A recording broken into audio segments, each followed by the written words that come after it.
Roll call of members, please. Commissioner Gonzalez? Commissioner Moody? Commissioner Timmons? Vice Chair Esparza? Chair Weisenberger? Here.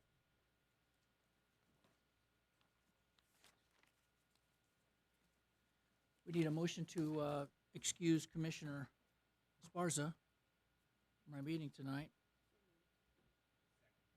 Okay, it's been moved and seconded. Roll call, please. Commissioner Gonzalez? Commissioner Moody? Commissioner Timmons? Chair Weisenberger? Yes. Okay, agenda item number 1, approval of minutes from our May 1st, 2024 meeting. We get a motion to approve?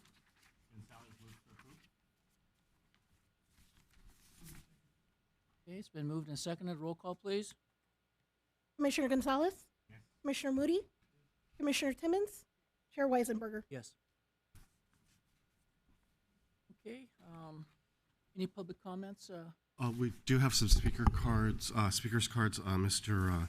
Chairman. Looks like 2 of them are for the Athens item, so we'll call you up during the public hearing for that item, and then it looks like one is for number 4 on the Development Review Board agenda, so we'll call you up during that public hearing also. Okay, very good, thank you.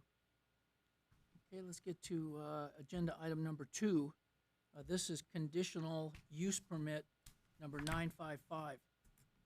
And this is a request by Aracelian Enterprises Incorporated, also known as Athens Services, to consolidate conditional use permit number 445 and conditional use permit number 721 to allow maximum processing of 2,450 tons of recyclable materials and 570 tons of trash at the recycling and transfer facility, which is the Paramount Resource Recycling, with an enclosed 82,000 square foot building at the conclusion of the phased expansion.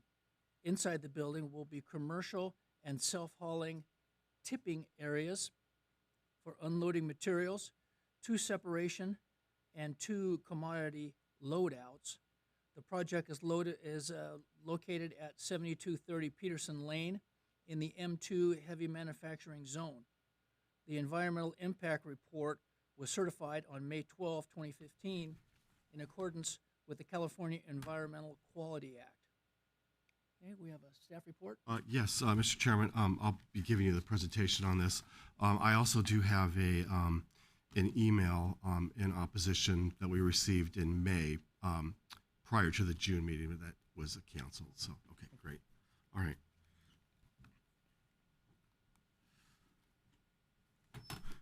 Okay, so this item is a request to combine amended conditional use permit number 445 and conditional use permit number 721 into a single CUP. CUP number 445 was amended in 2015 and reduced the per day tonnage that can be processed at PRR at 7230 Patterson Lane. CUP 721, which was approved in 2015, allowed for the expansion of a materials recovery facility, including the processing of municipal solid waste and recyclables at 14001 Garfield. The 2 CUPs allowed for a total of 3,020 tons of waste to be processed per day. No increase in tonnage is requested under the combined conditional use permit, so that will remain at 3,020 tons per day. Here's a look at the site plan showing the facility on both sides of Pedersen, and Garfield's at the far right, running north and south. By way of background, conditional use permit number 445 was originally approved in 1998 and allowed for the expansion of the PRR facility at 7230 Pedersen Lane. The expansion was approved in 4 phases, each of which was required to go before the Planning Commission before expanding into that phase. As I mentioned, CUP number 721 was originally approved in 2015 and allowed for the expansion and modernization of a material recovery facility to process 2,450 tons of waste per day. This evening, the applicant is requesting to combine CUP number 445 and CUP number 721 into a single CUP that will allow for a four-phased expansion. And looking at phase one, it incorporates a vacated portion of Pedersen Lane into both sides of the property on north and south side, and the construction of a new entry gate and new signs. Phase two, which is highlighted in blue there, will allow for the construction of a 19,600 square foot addition to the transfer station. This addition would be reviewed by the Development Review Board. Phase three, again represented in the blue, will involve the construction of a 35,500 square foot transfer facility after approval by the Development Review Board. And finally, phase four, again in blue, will see the demolition of the transfer and scale facility and the construction of an 82,000 square foot building to accommodate the same operations. In summary, no increase in tonnage is proposed. The tonnage processed per day will remain at 3,020 tons. Based on the EIR for the original request and the addendum to this request, no negative impacts will occur to the surrounding area. Mitigation measures are included in the EIR to ensure that there are no significant impacts caused by the project. And we're recommending that you adopt resolution number PC 24006, approving conditional use permit number 955, and I'm happy to answer any questions you have. Thank you, John. Any questions here?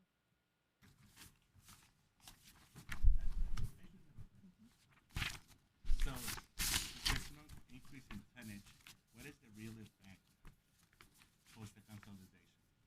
It moves all the operations to the south side of Pedersen Lane as opposed to having south and north side operations. Thank you, John. Mhm. Okay, let's open the public hearing portion of of this agenda item, and we can hear testimony now. Yes, the applicant may want to, if you would like to speak, you could come up now.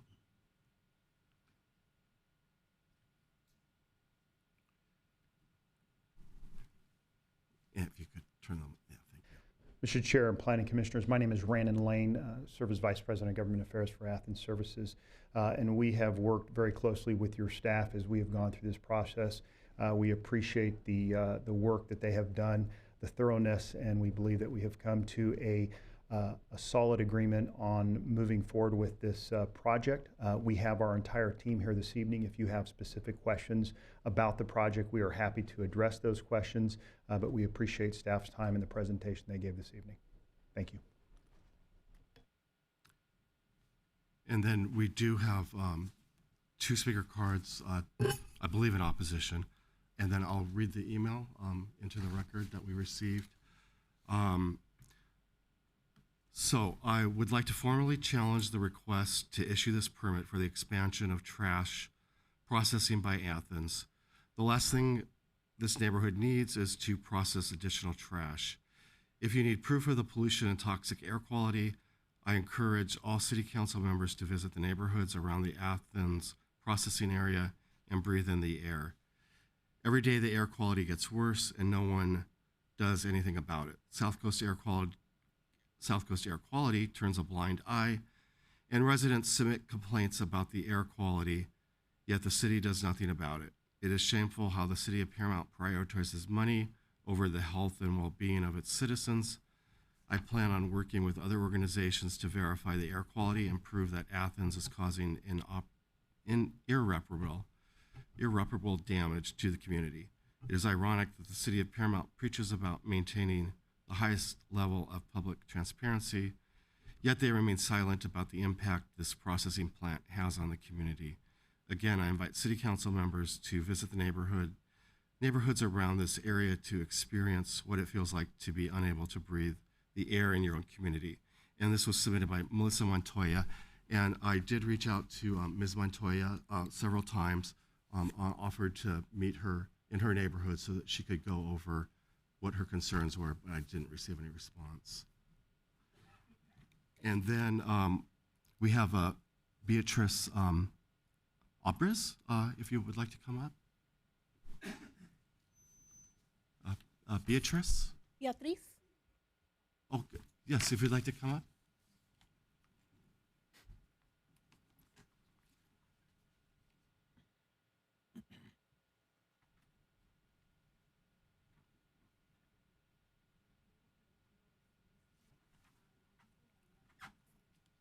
atrás de donde está la basura y la carta que nos mandaron She a lives nosotros directly behind the facility, and the letter she received, y como nos mandaron una carta donde decía que al día estaban llevando 500, pero que querían mandar la cantidad de 3,000.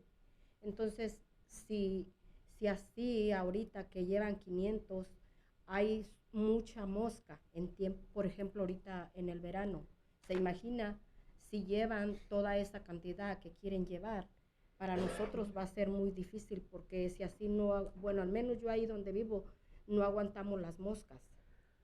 she's got a concern regarding the increase. The letter stated there was going to be increase from 500 to 3,000. Ahí decía en la carta que estaban llevando 500 por día, pero Per que querían day. llevar 3,000 y algo por día. But En the la increase carta. was going to be 3,000 per day, and her concern are the flies and Pues eso, que hay mucha mosca y a veces en el tiempo de ahorita del calor llega el aroma. the odor is increased with the hot weather. Ya. Es todo lo que yo le quiero decir porque se imagina si llevan toda esa basura. So her concern is mainly the increase in waste. Al menos a mí sí me afectaría porque yo vivo muy cerca de... Since de she ahí. lives directly adjacent to the facility. Ya. Thank you. Mr. Chair, if I could respond to that. Again, there's no increase in tonnage. They are currently allowed to process 3,020 tons per day, and that's not going to increase. The expansion in the public hearing notice referred to the actual physical construction that would take place on the south side of the property. Again, no increase over what they have approved already. Okay. Yeah, I see that right here on page 2 of the report. In fact, I even have it circled. No increased tonnage. So, Beatrice is concerned about the increased odor or flies, insects. Is there any mitigating measures, particularly during this hot weather, to combat that? Sure. Please do. Thank you. I did want to respond a couple of different things, and thank you very much, Mr. Carver, for pointing that out. There is no additional tonnage that is going to be added to this facility. It's just a combination. And then secondly, the building, when built, would be a total enclosed building, so actually offering more protection for the surrounding areas. But yes, we monitor that all of the time. We work closely with AQMD and with CARB, California Air Resources Board, and we look at those things and how we can mitigate those. So we have measures that we put into place to help mitigate the smells, and we monitor that on a regular basis. I'm happy, and I will make sure that I give my card to Miss Beatrice. I apologize I didn't catch her last name, but I'm more than happy to give her my card so that she has my direct point of contact. So if she ever has those concerns, she can reach out to me, and we can make sure that we address those if those things are not being addressed at the time. But we do work closely with our team there at the Paramount facility to make sure that we are addressing those flies or smells, and we monitor that on a regular basis. And we do have another card in opposition. It's from Jorge Montoya. Mr. Montoya, if you'd like to come up. Yes, to the.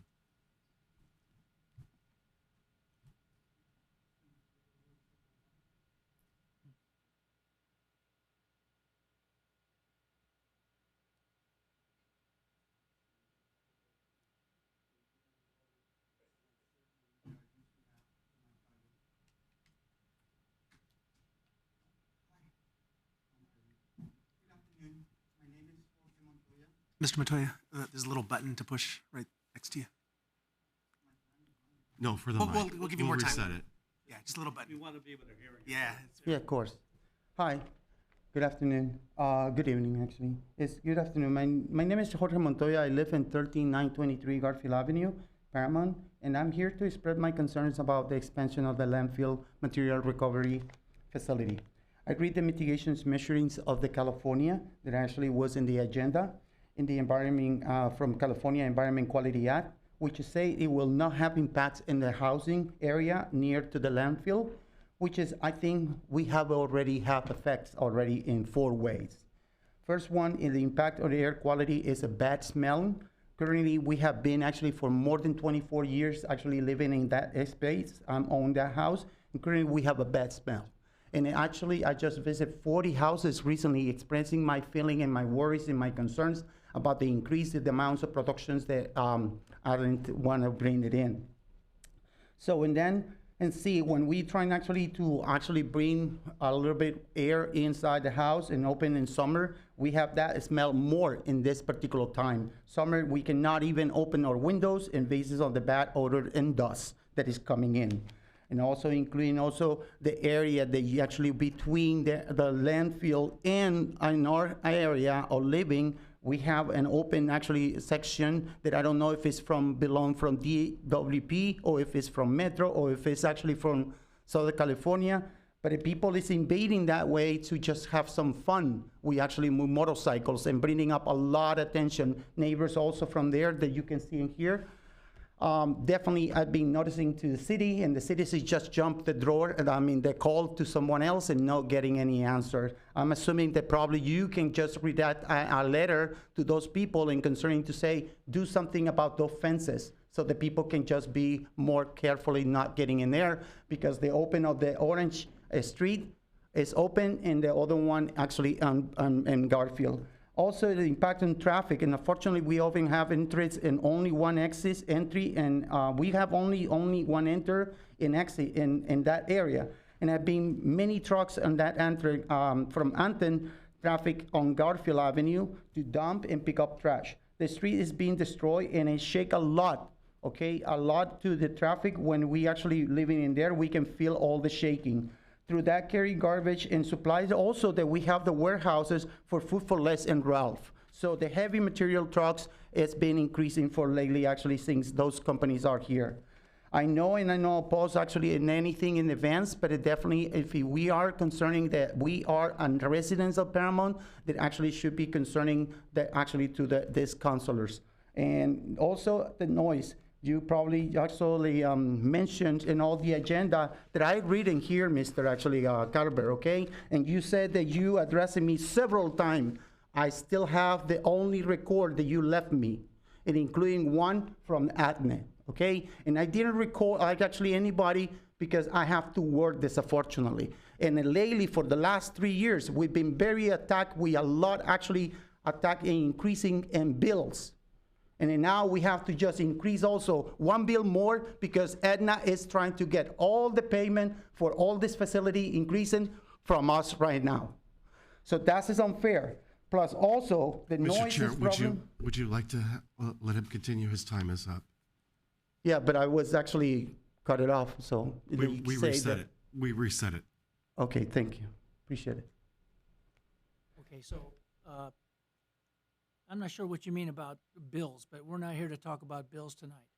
Okay, so, have you said all you want to say about this specific item? No, I'm not finished yet. Well, we don't want to talk anymore about bills. If you have something that's pertaining to this exact Yes, agenda exactly. item, Yes. we'll let you continue for one more minute, sir. Okay, thank you. So I press the button again? I'm okay? Okay. So, I'm sorry? One more minute. I know, I hear them. Thank you. And I also want to announce actually the garbage the Anton is currently receiving is reviewed for actually, if it is possible, can be reviewed because in the more actually more activities ways that we've seen in Calmet, who was before in charge, was actually not kind of heavy traffic at this time as we noticed if we had them. So we would like to just to know that we're receiving more now from different companies, including one that is called Universal Waste System. One thing that also is concerning to me, that they say in the agenda that will not allow actually to have slow traffic and no problems. But as you can see in here, we already yesterday, we have one damaged truck that was bigger in front of my house, delaying actually the traffic. So, and this is not invention, it's right here. So this is actually concerning and worrying me too much about actually dust and then also the odor that we've been feeling, and it's sealing actually into this area for 24 years. And we never actually complained about it. So now with more amounts, and remember, it was only 570 as in the agenda was saying that they was from 2015 at this time. Now they want to increase it a more of 2040 to increase everything in 3020. So the smelling is going to continue. That's all. Thank you. Thank you, Mr. Montoya. And You're again, welcome. Mr. Chair, if I could respond, Sure, please. there's no proposed increase in the tonnage. It will remain at 3,020 tons per day, which is what they are approved for right now. Okay, Okay? thank you. Okay, we do have another, I hope everybody in the audience that's concerned about this issue understands that. Right now, the amount is 3,020 per day, and after, if this is approved or denied, it's going to remain the same. So it's not going to increase. And that may have been a little bit confusing, but this is the representative here. He says it's not going to increase, and Mr. Carver says it's not going to increase. So, Can I just use Okay. 5 seconds? On the agenda that I have here, and I read it, okay? And everything that I spend time in everything, including also the mitigations, is something wrong in the mitigations because everything seems that don't have any impacts at all. It's so weird. When it normally, I know from 2015, at this time, the distribution's only been in carry-on of 570 tons per day. And now they increasing it to 3,020. If it has been every single day, we have actually not entered the report on the agenda. okay, thank you, sir. You're welcome, sir. and Yes. Mr. Chair, we did, Can we allow him to? sure, I'm sorry. Go ahead. We did receive a speaker's card after the meeting started. It's for Vicky Martinez, if you would like to allow Ms. Martinez to Why don't we speak. listen to her, sir, and then if you'd like to respond to both of them, maybe, perhaps you can. Please.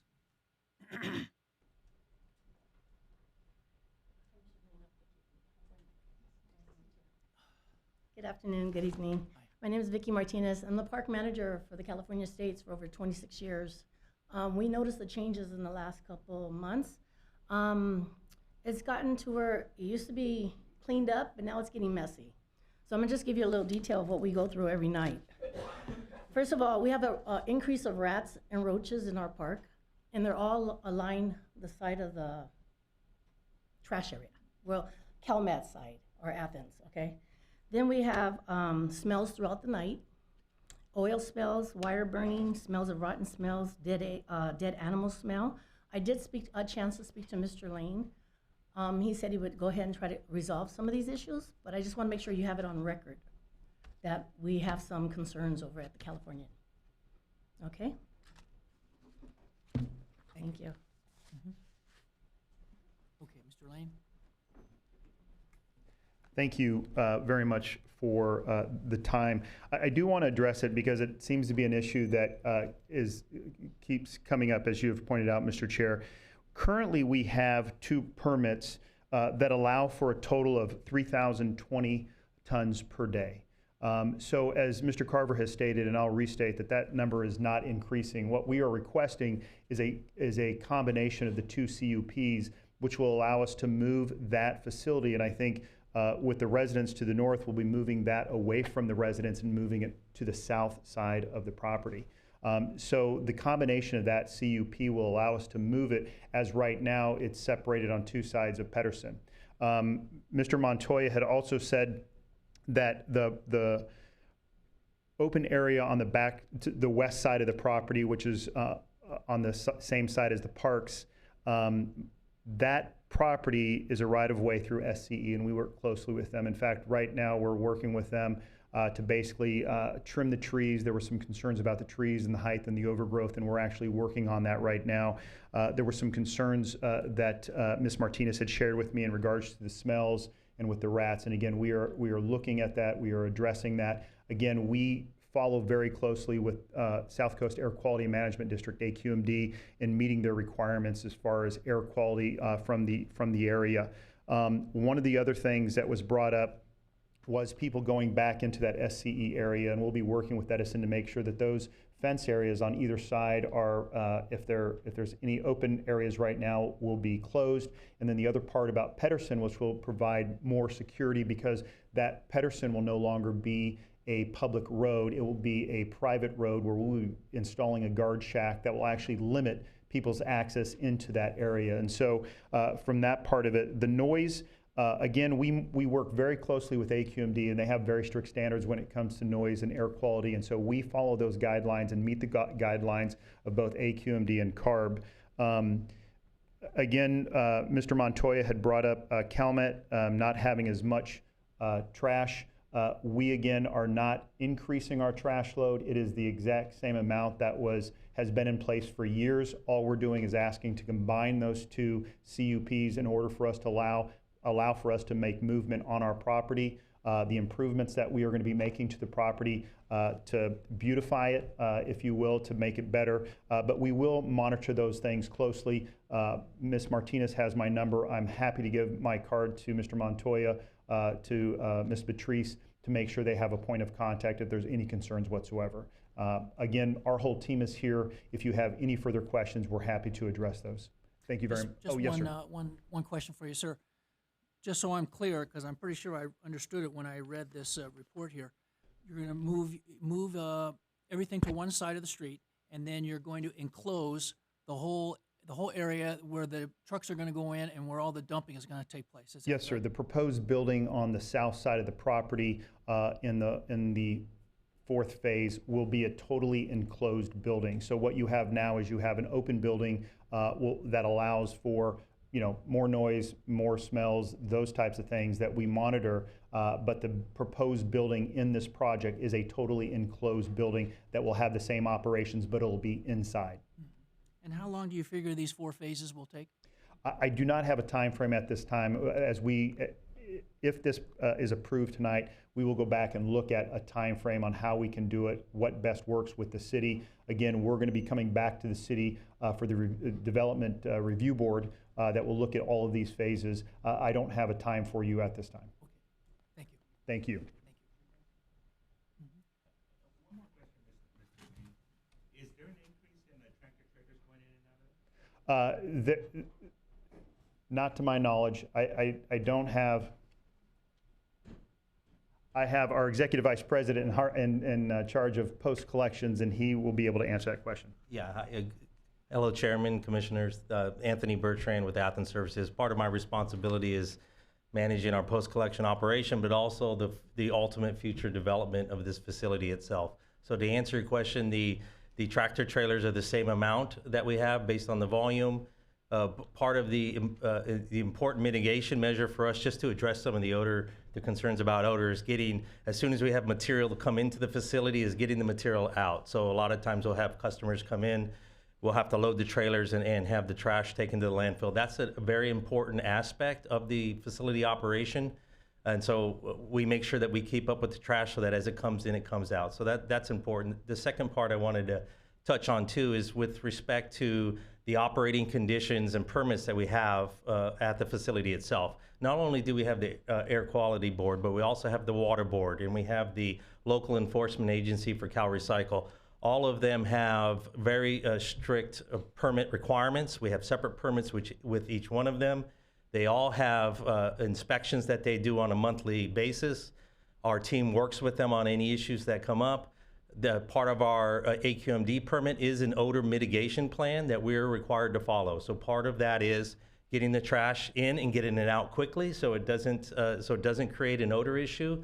The other part too is if we do have situations, because we do take green waste, and if there is an odor with it, we have an odor neutralizer that we spray on the actual loads themselves to help neutralize it. So those are a couple of the measures that we're under today that we have to abide by. and it will only improve going forward. Because as Mr. Lane had mentioned, as part of this project, we are going to enclose it in a building.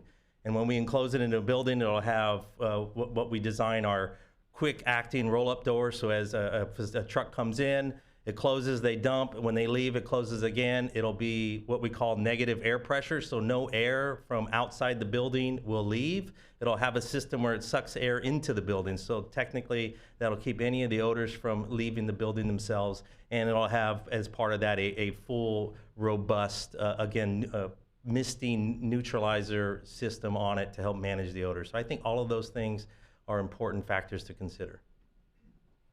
Thank you. And now you can see why I bring the experts with me to make sure we get these answered. But again, if there's any other questions that you have, we have our team here and we're happy to address any questions that you have. Thank you. Thank you. Commissioner Timmons has a question. To answer actually the gentleman also? Just a moment, sir. Okay, thanks. I'm happy to hear that they're mitigating and that there is a mitigation plan and process, but possibly maybe you can go back and take a look at Sorry, we can help you. what everyone else.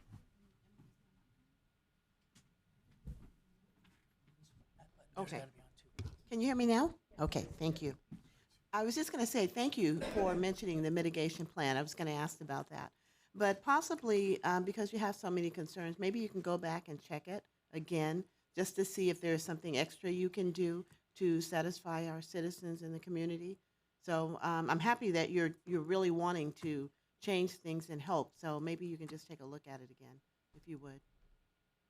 We would be happy to, and as Anthony Bertrand had stated, that is something that we work with all of these agencies on a monthly basis, and so we will make sure that we review that, make sure that we are doing everything possible that we can to mitigate those issues. Thank you. You're welcome.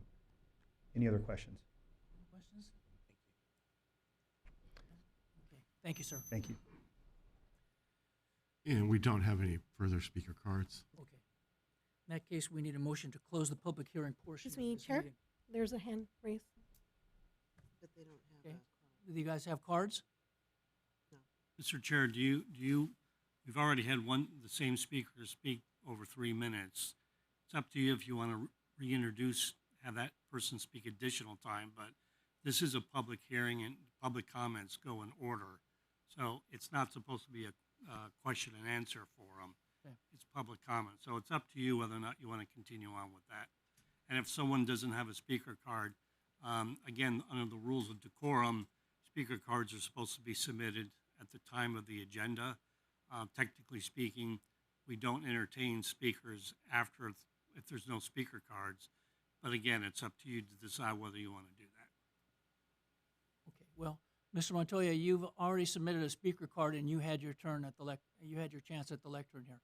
So this gentleman here, you have not submitted a card, is that right? I just got something very quick to share. Okay, go ahead and stand up and tell us. My name is Ernesto Agrasa. You need to come up here, sir. Oh, yes. Okay, I'm sorry. Thank you so much. Okay. Thanks, everyone. My name is Ernesto Agras. I live in Panama, right here in Leonard Street. And John. and I have a lot of allergies, and all my neighbors in the area has a lot of allergies, and we don't know why. And now when the gentleman mentioned about the things that they put over there, chemicals, I don't know where, I mean, we're smelling very bad all the time. There's a lot of rats everywhere and all, you know, we already hear all the things. But I don't know, the doctors can find why I got allergies. I got 3 different tests, and I can show you, and I got proof of all of these. And all my neighbors had the same issues because of the same thing. We can find out why we got these allergies. So that's what I want to share. Thank you. Thank you, sir. Okay, I think we've heard enough at this point. Okay, so let's make a motion to close the public hearing. Gonzalez moves to close. Timmons, second. Okay, it's been moved and seconded. Roll call, please. Commissioner Gonzalez? Yes. Commissioner Moody? Yes. Commissioner Timmons? Yes. Chair Weisenberger? Yes. Okay, so we move to the final portion here. If we want to approve this or deny it, we need to have a motion here. So we need to entertain a motion to adopt. It's been recommended to adopt the Planning Commission Resolution number 24006, approving this request by Athens to combine their conditional use permits into a single conditional use permit at their Pedersen property.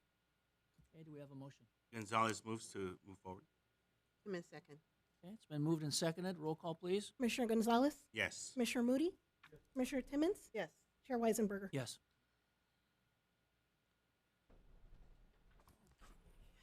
Agenda item number 3, conditional use permit number 963. This is a request Thank by, you very much for all the mess that you guys done already. Corruption. You should ask him about Valley Boulevard. First of all, also him, they avoid completely all the authorization of all residents in Paramount to be able to speak. And you, Mr. Gordon, completely very rude against all the rude people in here. Because definitely you couldn't not even have a little bit more courtesy, go even with me or with anybody. And face my face right, okay? Because I'm not gonna stop, including you, Gordon, including you, sir, that I will find your name, including the ones that are here for the add-in or whatever it is. Because he said that he will actually the cars and give it up to me, so I can speak any time of it, and the lady doesn't speak English, because she has concerns too. We're humans. And we are 6, and we have 24 years living here, and many other ones have 36, and you probably don't live over there, and you probably don't care.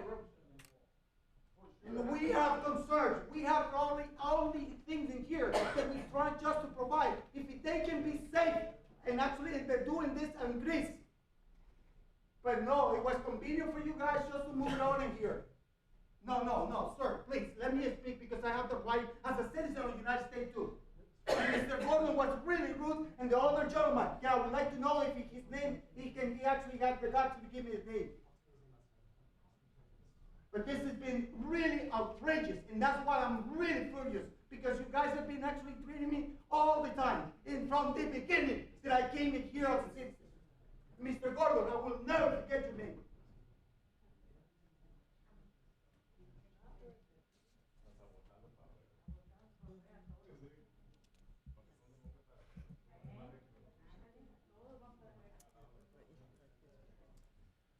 hey, moving right along. Yes. Conditional use permit number 963. This is a request by Alberto and Julio Jimenez Hernandez, which is JC Tint LA, to operate a vehicle window tinting business at 14918 Gwencris Court in the M2 heavy manufacturing zone. This project is a Class 1 categorical exemption pursuant to Article 19, Section 15301 of the California Environmental Quality Act guidelines. Yeah, thank you, Mr. Chair. As you mentioned, this is a request to allow the operation of a vehicle window tinting business in a business park on Gwenquist Court. And planning intern Leslie Corrales will give you the details. Good evening, Honorable Chair and members of the Commission.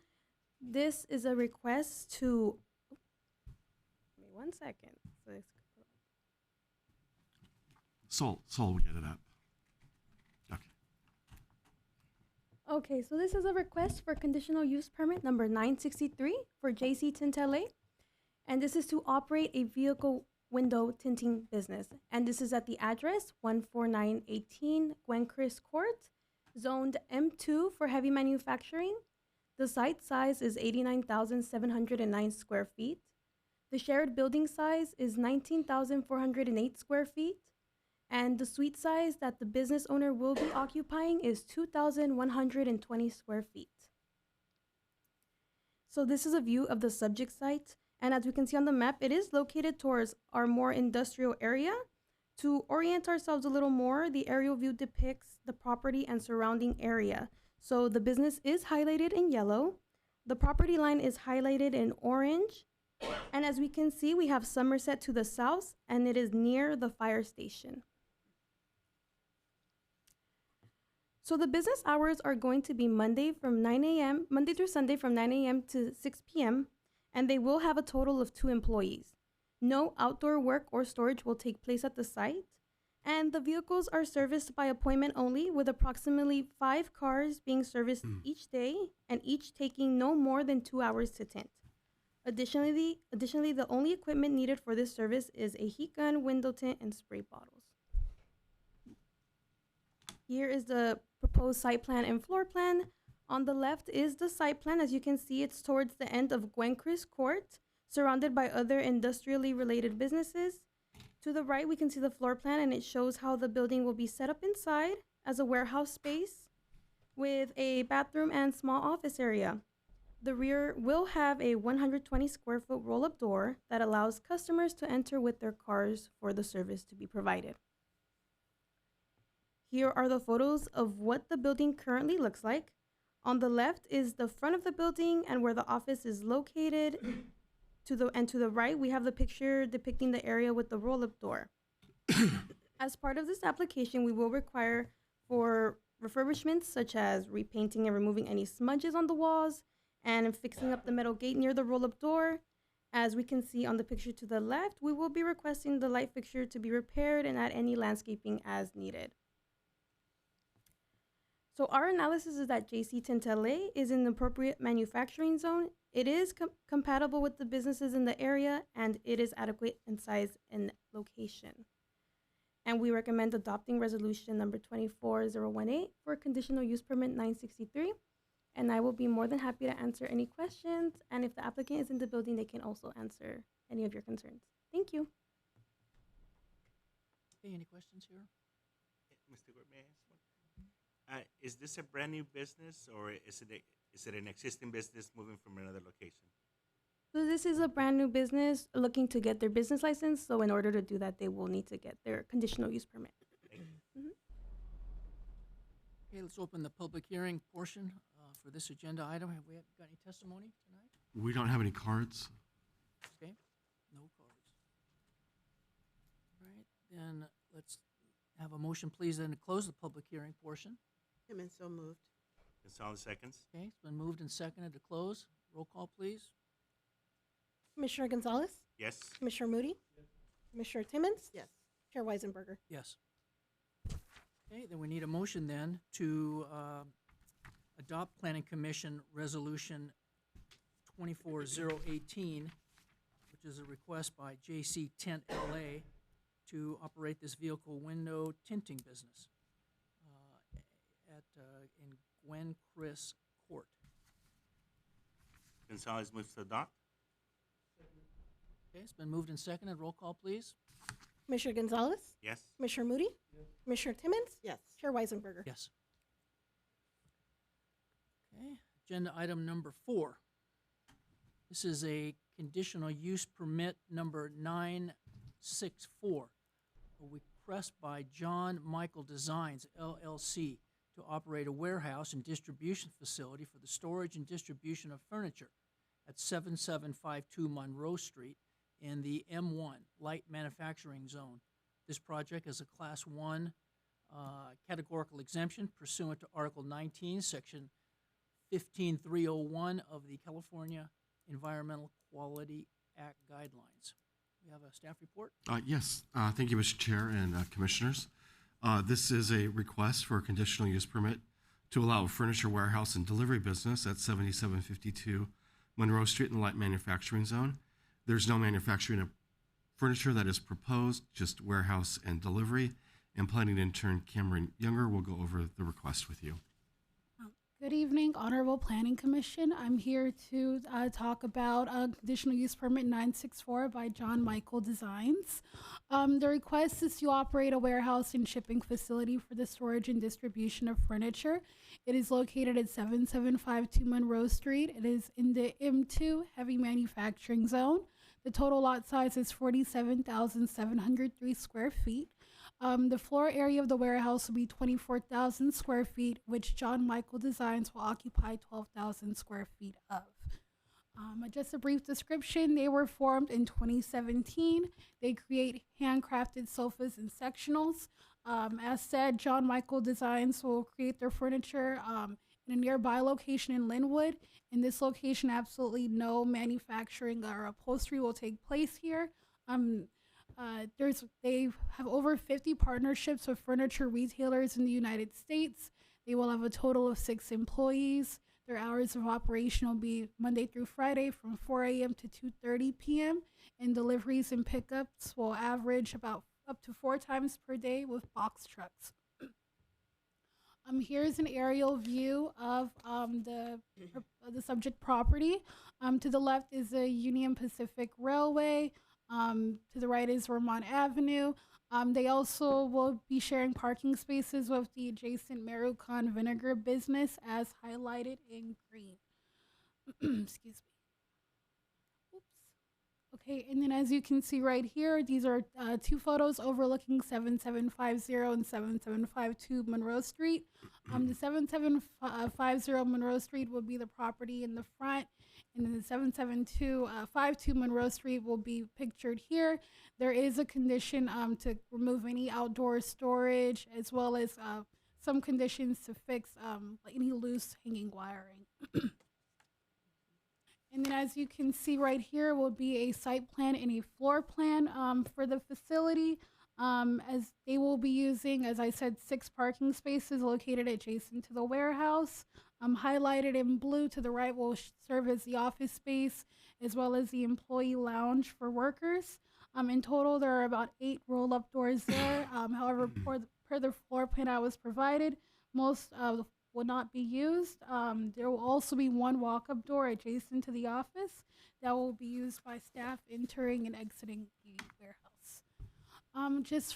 For my analysis, it is located in an appropriate manufacturing zone. It is compatible with the surrounding businesses, adequate in size and parking for the proposed use. As I said, locations will be used for pickups and distributions only. Absolutely no manufacturing or upholstery will take place. And then there will be some conditions regarding that outdoor storage we saw in the previous photo, and as well as some minor property maintenance.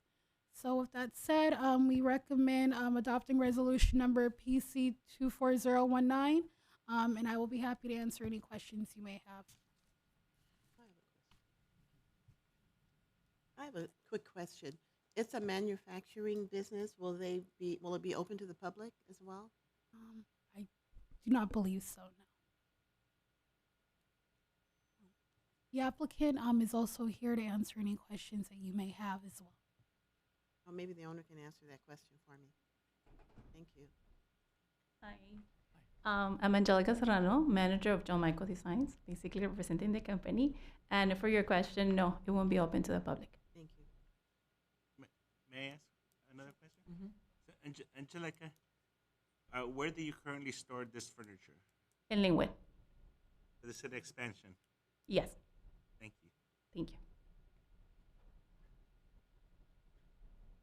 Any other questions here? Okay, let's open the public hearing portion for this agenda item. Do we have any testimony tonight? We don't have any speaker cards, but I do have 2 emails in favor. If I could read those into the record. The first one, hello, City of Paramount. I am writing on behalf of Marucon Vinegar to endorse the approval of conditional use permit number 964, which allows John Michael Designs to operate a furniture business at 7752 Monroe Street. John Michael Designs is our neighbor, sharing a common area with us between our buildings. We also have a common landlord who leases these properties to us. We are finding this business quite easy to coexist with. In our view, John Michael Designs is a good neighbor and an appropriate business and used to occupy and operate from this location. We are not sure why a conditional use permit would be necessary, given that the building is being used for its intended purpose. In fact, our understanding is that this building, which was at one time rail served, is located in an M2 zone, not M1, as indicated in the public notice. We believe a far more impactful business could operate there, but John Michael Designs is not such a business. We believe that the city should approve the applicant's permit without delay or further consideration. That's from John Tanklage from Marucon Vinegar. The second one is addressed to Cameron, and it says, I am one of the owners, along with Tony Ocampo, of the building located at 7752 Monroe Street and 7750 Monroe Street in the city of Paramount, For the record, as owners, we fully support the issuance and approval of the conditional use permit number 964 filed by John Michael Designs. It is essential that our building does not remain vacant for a number of reasons, including the fact that vacant buildings are attractive for vandals and create a hazard to our community. John Michael Designs' proposed use will only be positive for all persons and parties in the surrounding area of this building. Thank you for your consideration. I look forward to potentially seeing you on Wednesday evening at 6 p.m. Should you have any questions whatsoever, do not hesitate to let me know. I might give you a call later this afternoon just to introduce myself, and that's from Jeffrey S. Pop. Okay, then we'll need a motion then to close the public hearing portion. Gonzalez moves to close.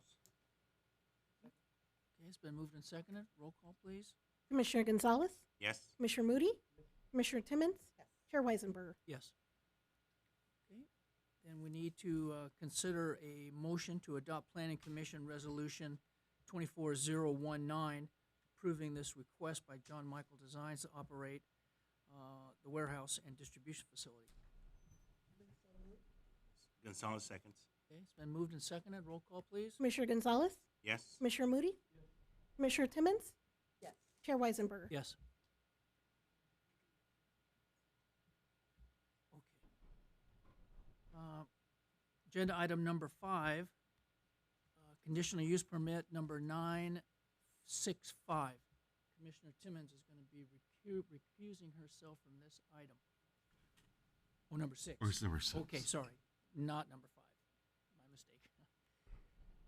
Okay, so permit number 965. This is a request by Peter Hong. It's boba time to repeal conditional use permit number 958 and approve a request to operate a tea shop with indoor and outdoor customer seating at 16280 Paramount Boulevard, Suite C, in the planned development with performance standards zone. This project is a Class 1 categorical exemption pursuant to Article 19, Section 15301 of the California Environmental Quality Act guidelines. Okay, we have a report. Yes, Mr. Chair and Commissioners. This is from It's Boba Time, and they were before you a couple of months ago in April, and you approved a conditional use permit for the business. At that time, they were not proposing outdoor seating, but now they're coming back tonight to ask for outdoor seating. And Associate Planner Ivan Reyes will go over the item with you. Thank you, John. Good evening, Honorable Chair, members of the Commission. So this is a familiar applicant and business that came before you just a few months ago. So the request for It's Boba Time is to operate a tea shop with indoor and outdoor customer seating. So essentially, the biggest difference here is allowing for outdoor seating for this request. So other than that, the property address remains the same. It's 16280 Paramount Boulevard, Suite C, in the PDPS zone. It's located on a property that's 11,360 square feet. It's located within a three-suite building, and It's Boba Time will be occupying 1,424 square feet of that. So just to give you some background, as mentioned earlier, the Planning Commission approved conditional use permit number 958. That was essentially to establish the business as a tea shop with indoor customer seating. Other than that, the hours of operation, the number of employees remain the same. So they're still proposing to open Monday through Sunday from 10 a.m. to 11 p.m., have a total of 10 employees. And just Boba Time, they specialize in milk teas, coffee, smoothies, just different types of variety of beverages. And on the right-hand side, you see there the boba. It's at the bottom of the cups there. That's essentially what brings people to buy these type of specialty drinks. And I do want to point out too, at this moment, Boba Time has officially gone through the plan check process. They're looking to solicit someone, a contractor, to pull the permits, and that's as far as they come with that. So they're getting ready. So before that, we want to just come before you with the outdoor seating. So just to give you orientation of where this business is, in the heart of the downtown Paramount. There's Town Center West and Town Center East, but this property is located on the Town Center East side. So that's off of Paramount Boulevard, just north of Jackson Street, right on the northeast corner of the Paramount Pond. So here's a closer look of that. It's Boba Time is occupying the old Starbucks that used to be there for a number of years. It's been vacant for a really long time, and now this is the business that will be occupying that. And that's the property lines there highlighted in yellow. So for the indoor, as I mentioned, the applicant has gone through the tenant improvement, and there has been no changes actually to this layout. So the 24 indoor seats are highlighted in yellow. That remains the same. And then with the only difference is that the outdoor seats will be, which is 12 of them, will be located right outside the windows of the tenant space there. So a total of 36 customer seating will be provided for this business. As far as the parking, with this number of customer seats, they're required to have 12 parking spaces, and the property itself has 15 parking spaces. And not only that, it's also part of the Town Center East, which has over 300 parking spaces. So it's adequate in the parking count. And then here's on the right-hand side is the outside area where the outdoor seating will be placed. This is standalone from you might recognize that there's outdoor seating around the Paramount Pond, but this will be strictly just the business having their seats and chairs. So, and then on the left-hand side, I just want to emphasize that there was a condition of approval from the previous CUP that the business owner will have to maintain that mural, the tile mural, so that will still remain the same. They will have to upkeep it, clean it up as they occupy this business. So the proposed business is located in an appropriate zone in the downtown Paramount area. It's compatible with the surrounding businesses, and like I mentioned before, the parking count there's sufficient parking for this business as well as the other businesses that will be in this area in the Town Center East. So with that, it's recommended to adopt resolution number 24020, repealing conditional use permit number 958 and approving conditional use permit number 965. This concludes my presentation, but I'm happy to answer any questions. Any questions here? Okay, Commissioner. Thank you for that report. That was a great report. I have a question. The area that they're going to use for the outside seating, it's a window on the outside, not a door, right? Yeah, so there's no door there. It's just windows. Put a door there? They already have these sufficient doors. And I'll go back here. So there's an entrance on the right-hand side there. That's a single door. And then on the left-hand side, there's a double door there. So these seats will not be in the way of any type of entryway. Ivan, I'm sorry, but what I was asking, where the seating is going to be on the outside, is there a door leading to that seating area? That's what I was trying to figure out. Just the existing doors that are there. Yeah. Okay, thank you. Ivan, there's already some seating that's not too far from the front door. Is that going to stay there also? That will remain the same. That's part of Paramount Pond. Yeah. So that will remain as part of that little park area. Yeah. It's separate from the business. Okay, very good. Any other questions? It's a great addition. Yes. Okay, then let's open the public hearing portion for this agenda item number 5. We got any testimony, John? No, sir. No speaker cards. Okay, no speaker cards. Then let's have a motion then to close the public hearing. Gonzalez moves to close. Okay, it's been moved and seconded to close the public hearing portion. Roll call, please. Commissioner Gonzalez? Yes. Commissioner Moody? Commissioner Timmons? Yes. Chair Weisenberger? Yes. Okay, then we need a motion then to adopt Planning Commission Resolution 24021 approving this request by its Boba Time for their conditional use permit to add the outdoor seating. Timmons, so moved. Second. Okay, roll call, please. Commissioner Gonzalez? Yes. Commissioner Moody? Commissioner Timmons? Yes. Chair Weisenberger? Yes. Okay, agenda item number 6. This is the one. Yes, Commissioner this is Timmons the is one. going to recuse herself.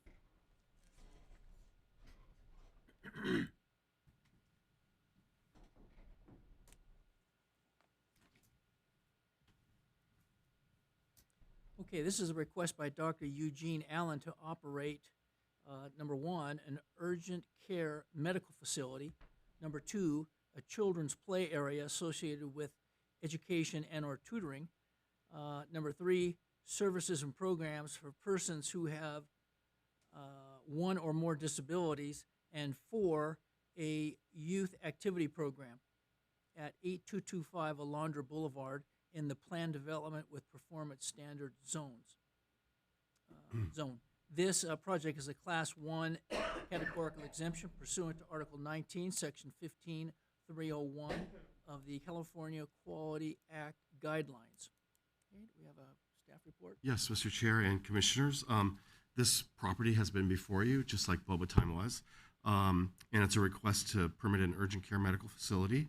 And as you mentioned, also to allow the operation of a children's play area associated with education, to allow the provision of programs for people with disabilities, and to allow the operation of youth activity programs.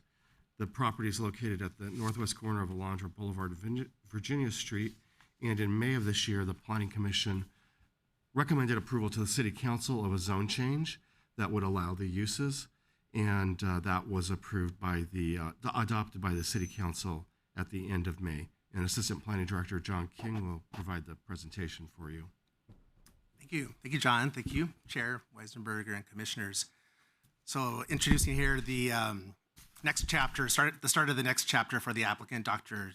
Eugene Allen, who is here in the audience, I see. He's been in town 17 or 18 years, and it started just right outside these doors and moved his way, his current location on Paramount Boulevard north of Alondra. So he's ready to move on and stop leasing and actually purchase his own property. So again, yes, the request is to operate an urgent care medical facility. That's kind of the core of what he does. But he has this expanded vision, and that includes, these kind of go hand in hand, children's play areas and services and programming for people with disabilities and youth activity programs. And he could do this. This is a zone where, based on your recommendation in, I believe it was early May, in late May, the City Council adopted an ordinance updating the zone. And the zone is a PDPS zone, Planned Development with Performance Standards. It was developed, that zone came about in the 1980s, so it's a little outdated, and as it would not have accommodated what the applicant is applying for this evening for your review, but now it's on the books, it's official. So we'll review the details, and there's also a companion application for the Development Review Board, and that's regarding the upgrades or the exterior, in particular, the exterior improvements to the building to bring it up to make it new and improved. So we'll get into that. Here's an aerial photo. You'll see the property is at the northeast corner of Alondra and Virginia, just as you reviewed in May, and it's a 25,000 square foot property, a little more than that, 13,530 square foot building. There's a single building there, and surrounded by the neighborhood to the north and commercial along Alondra Boulevard. This is part of our central business district. Here's a look at the building, looking at a northwesterly view, and you can see that there's some. Just a reminder, there were some businesses that are either on their way out or kind of winding down, or they maybe actually have ceased operations already. And there's an accounting business, and Ms. Daniels, I believe, and then there's the owners. They ran their business from here, property owners. So it's a good time. Good owners are ready to move on, kind of retire, and Dr. Allen has what he wants to do. So getting into the details, Dr. Allen's business here is proposing to repurpose the building as a new urgent care medical office, along with the other community-related uses for education, after-school classes, and tutoring. I should also add, I forgot, going back to there, you'll see the picture of the sculpture. There is a large-scale sculpture that is something to be proud of, and would be a part of this building as part of the educational aspect. Could be really help further put Paramount on the map. There are a couple elements that do not require a conditional use permit, but just noting here for reference, and that's the karate studio and music studio. Then the urgent care. So karate studio is about 1,000 plus square feet and 1,100 square feet for this music studio. Urgent care is 2,194 square feet. So that leaves the rest of the building for the children's play areas and tutoring, education programs, youth activity programs.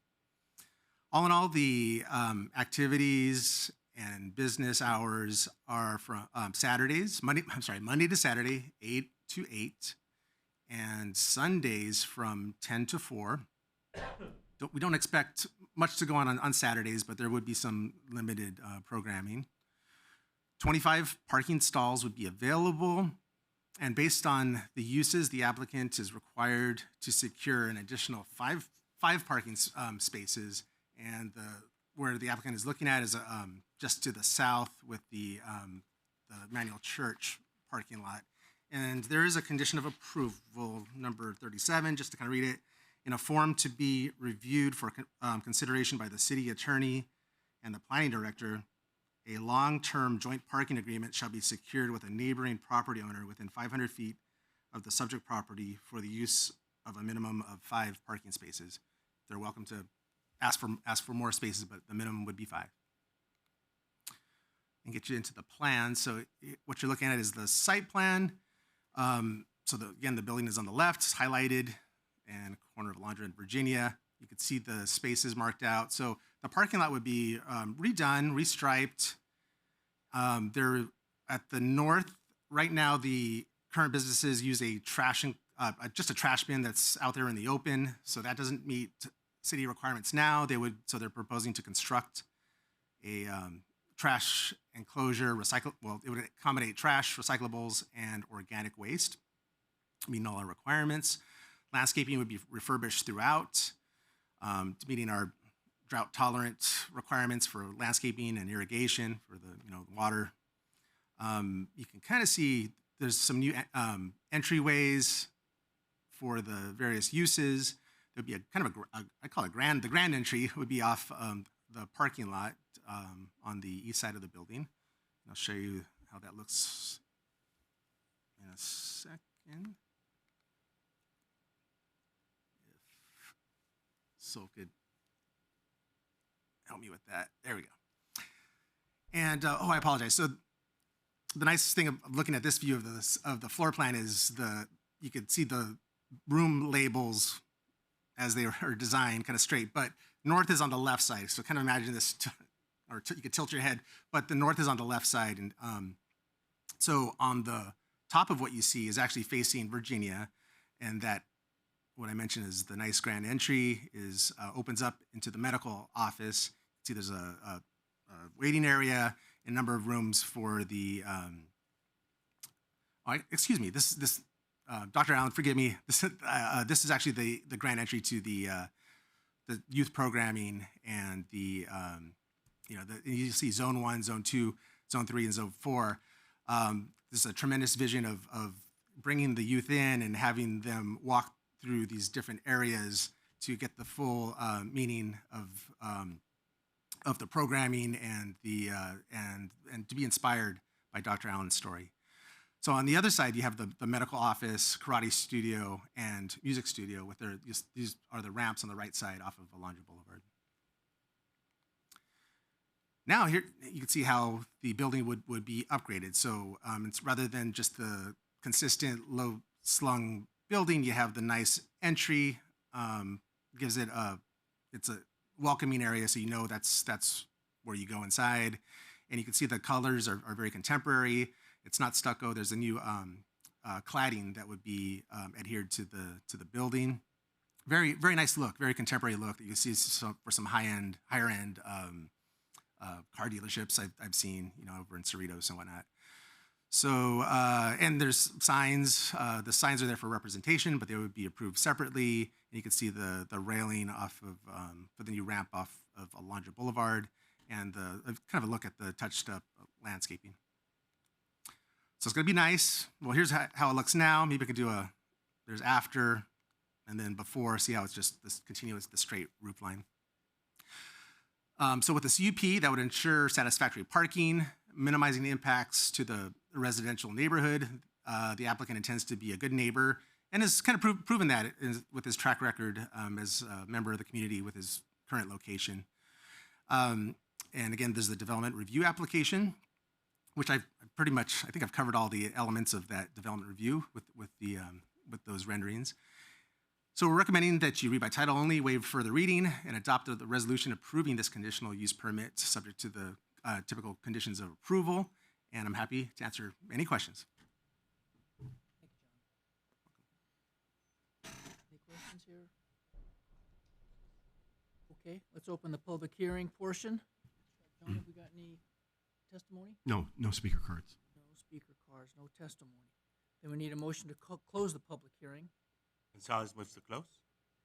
Okay, it's been moved and seconded. Roll call, please. Commissioner Gonzalez, Yes. Commissioner Moody, Commissioner Timmons, Chair Weisenberger. Yes. Okay, in that case, we need a motion then to adopt this resolution, number 24021, approving this request by Dr. Allen to operate these four separate components on this property here. Gonzalez moves to adopt. Been moved and seconded. Roll call, please. Commissioner Gonzalez, Yes. Commissioner Moody, Chair Weisenberger. Yes. John, do you want to get Dr. Timmons? Timmons back in.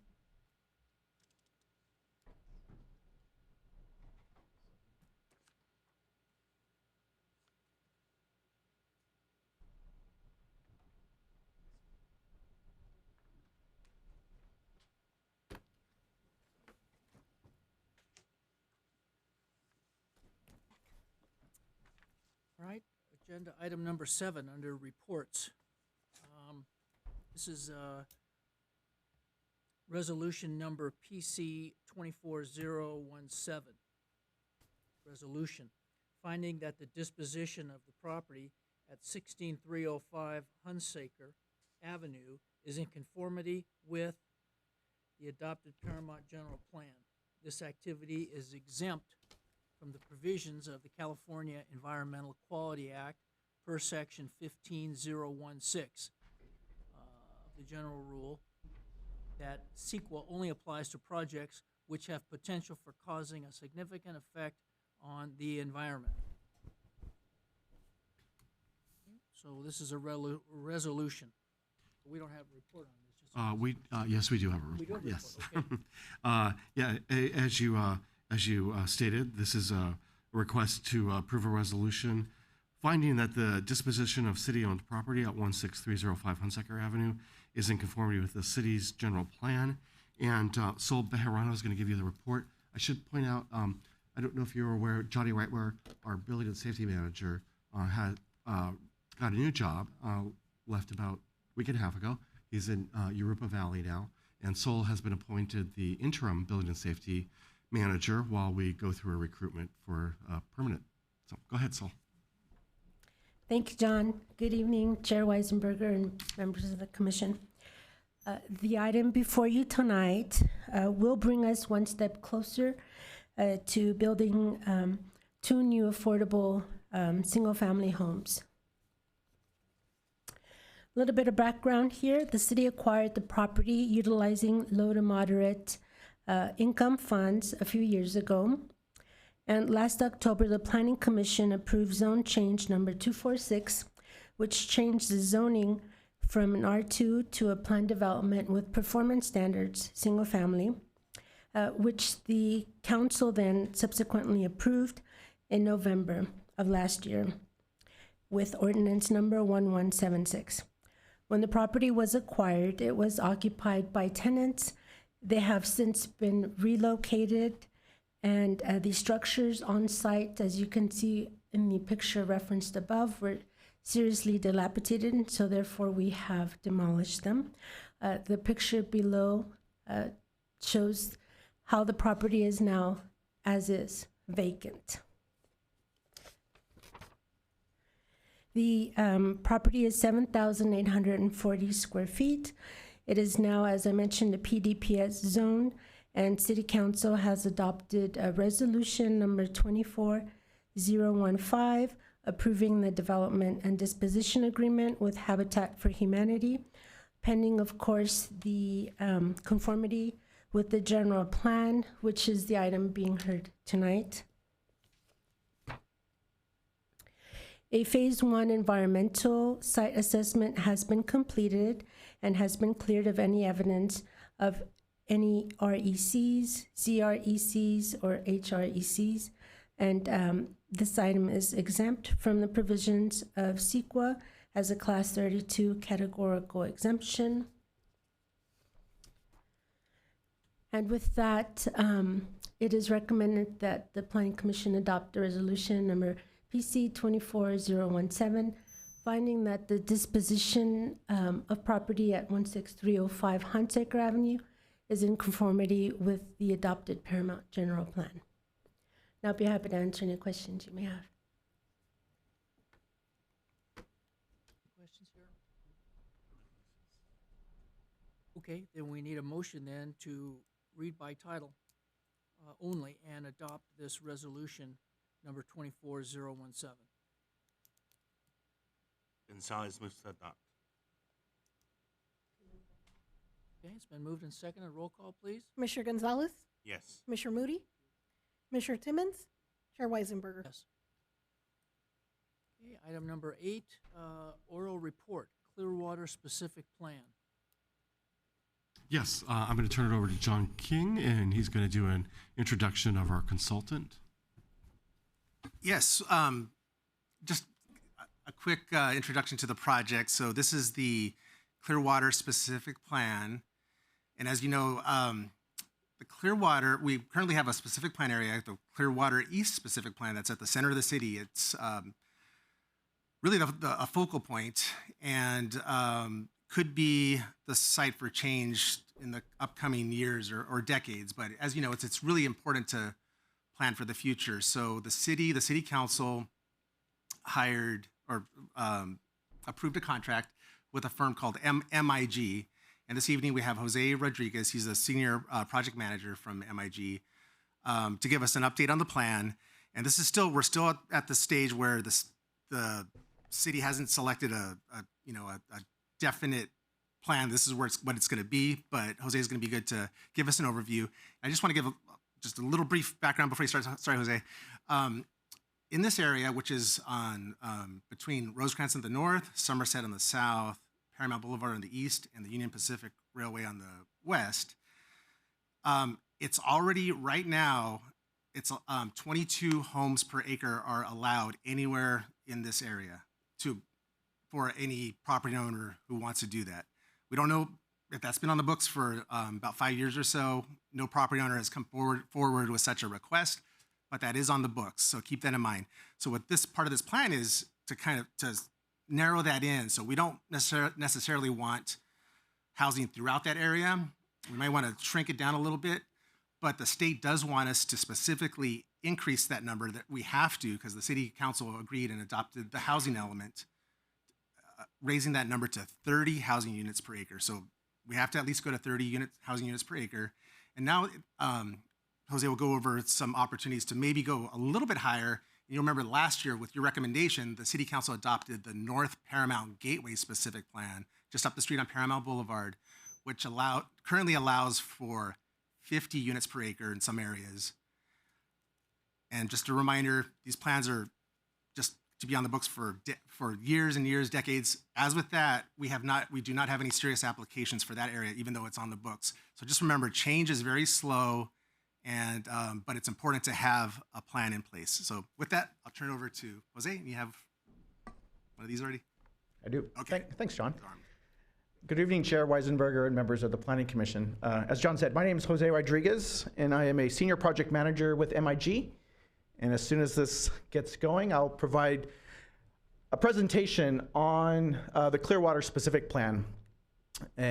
So real briefly, what I want to do is provide a project overview where we're at this stage of updating the specific plan. We started some public engagement. We've done some case studies, economic analysis on the site and different development opportunities. We have prepared different alternatives that we've shared with the public, and we're sharing with different stakeholders as well.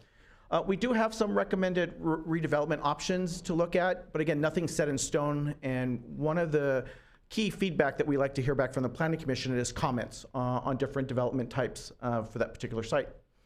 And again, so we'll conclude this, my presentation with the discussion with you guys on different input. And that input is on different development zones, looking at the maximum density. John started to provide an overview of the densities that we're looking at, as well as desired uses for that site. As we're getting input, and we're also still working with property owners on the site, what we're moving towards as we're going through the timeline is we want to set a project envelope so that we can study the maximum number of units, employment, building square footage, so that we can analyze it through the EIR. And so that's the couple of phases that are coming up, is to prepare the specific plan and then analyze the environmental impacts. All right, so many of you are familiar with where the site is. This is the site, the Clearwater specific plan, which was currently now as a specific plan, it's the Clearwater East specific plan.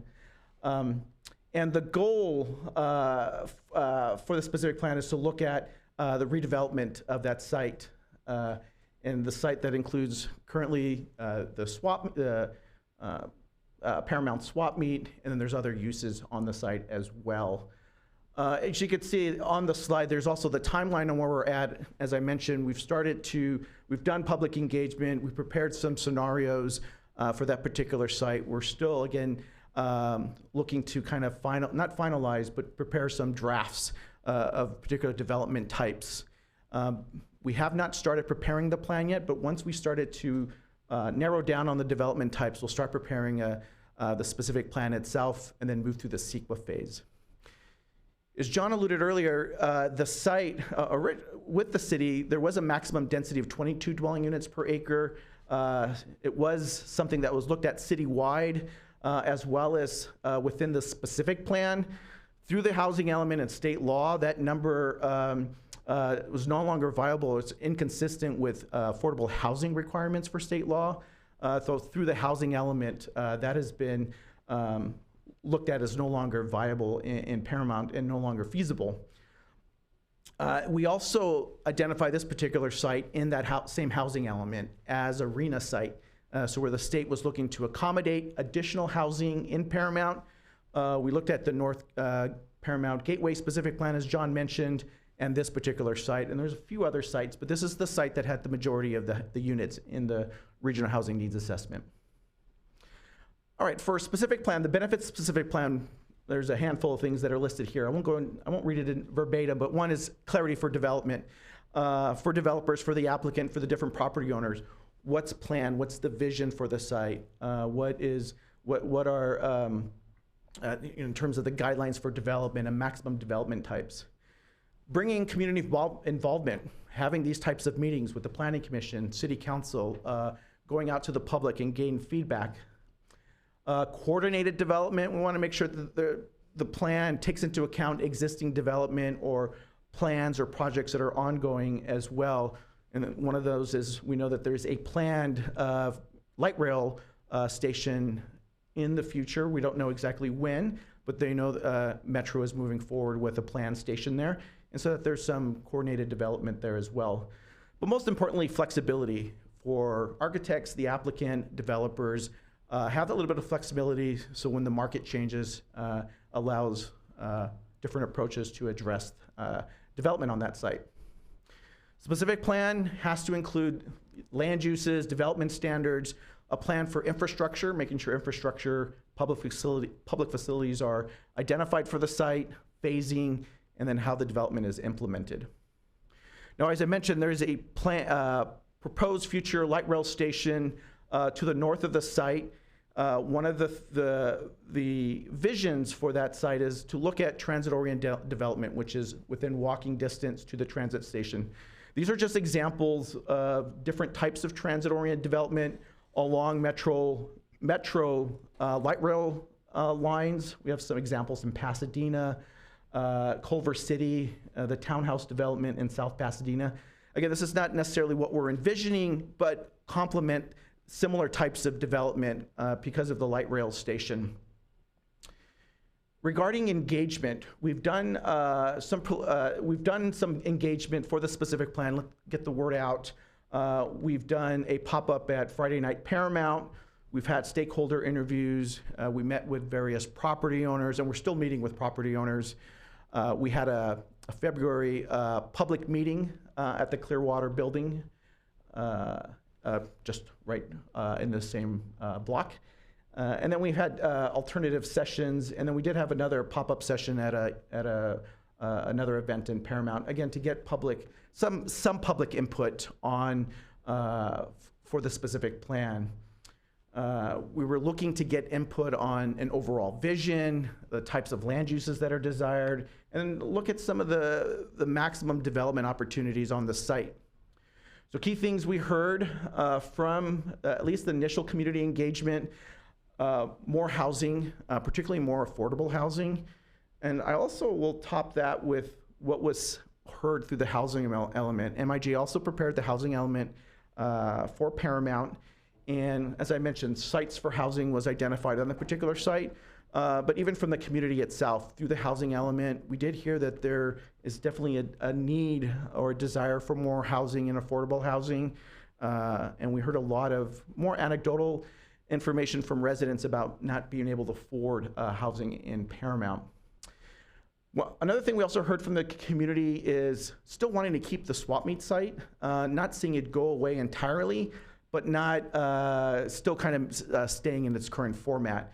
So looking for something in between, but still maintaining the swap meet site, or maintaining the swap meet in some sort of form on that site. We also want to let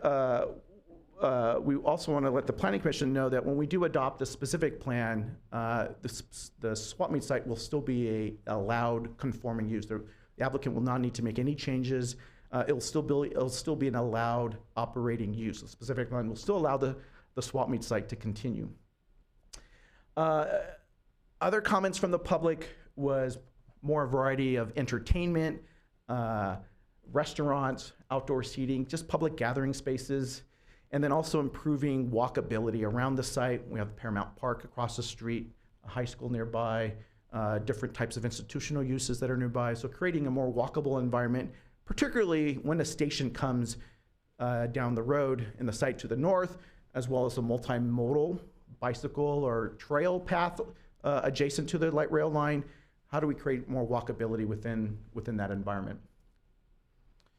When we did the public engagement, we did share some examples of development that are nearby that could be some different development opportunities on the site.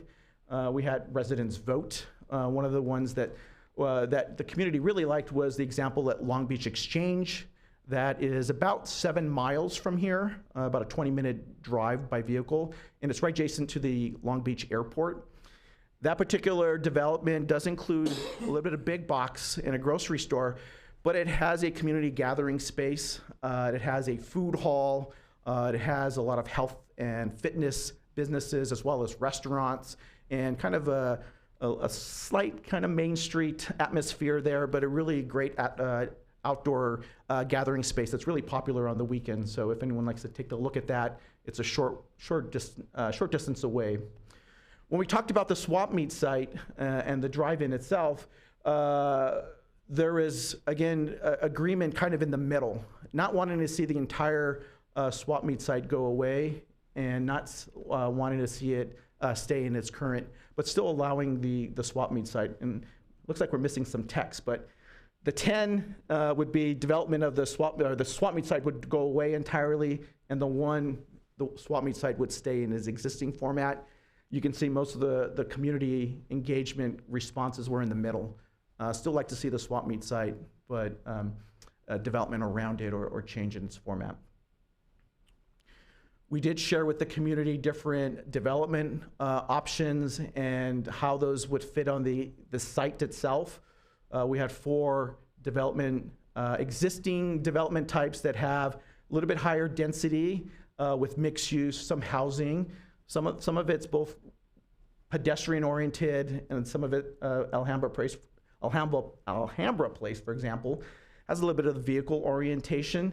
But you can see this, the site, the red line identifies basically the block of the Clearwater specific plan, and a lot of those developments clearly fit within that within that property envelope. So you can see there's various types of developments, some with community gathering spaces, some with housing, some with live-work facilities, some with some parking areas, and so various types of developments that obviously would easily fit within that building envelope. And I apologize, we're missing some text on many of these slides.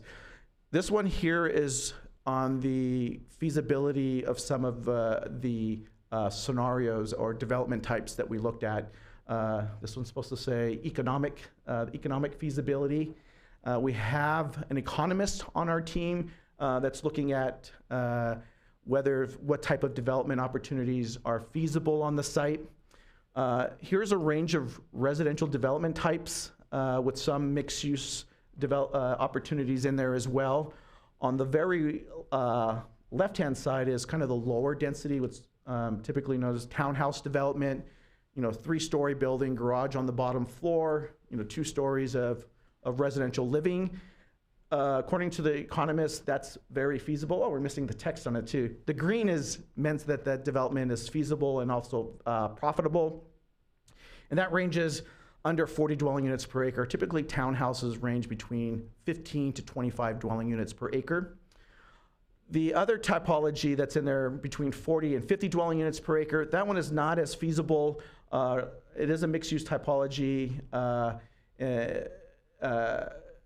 on that one. So that one is not as feasible. Somewhat feasible is a 4-story, what's called a wrap, the 50 to 65 dwelling units per acre. A wrap is when you have a parking structure and the residential building wraps around the parking structure. That was somewhat feasible, and that's the orange, and I apologize, that's not, that text is not showing up.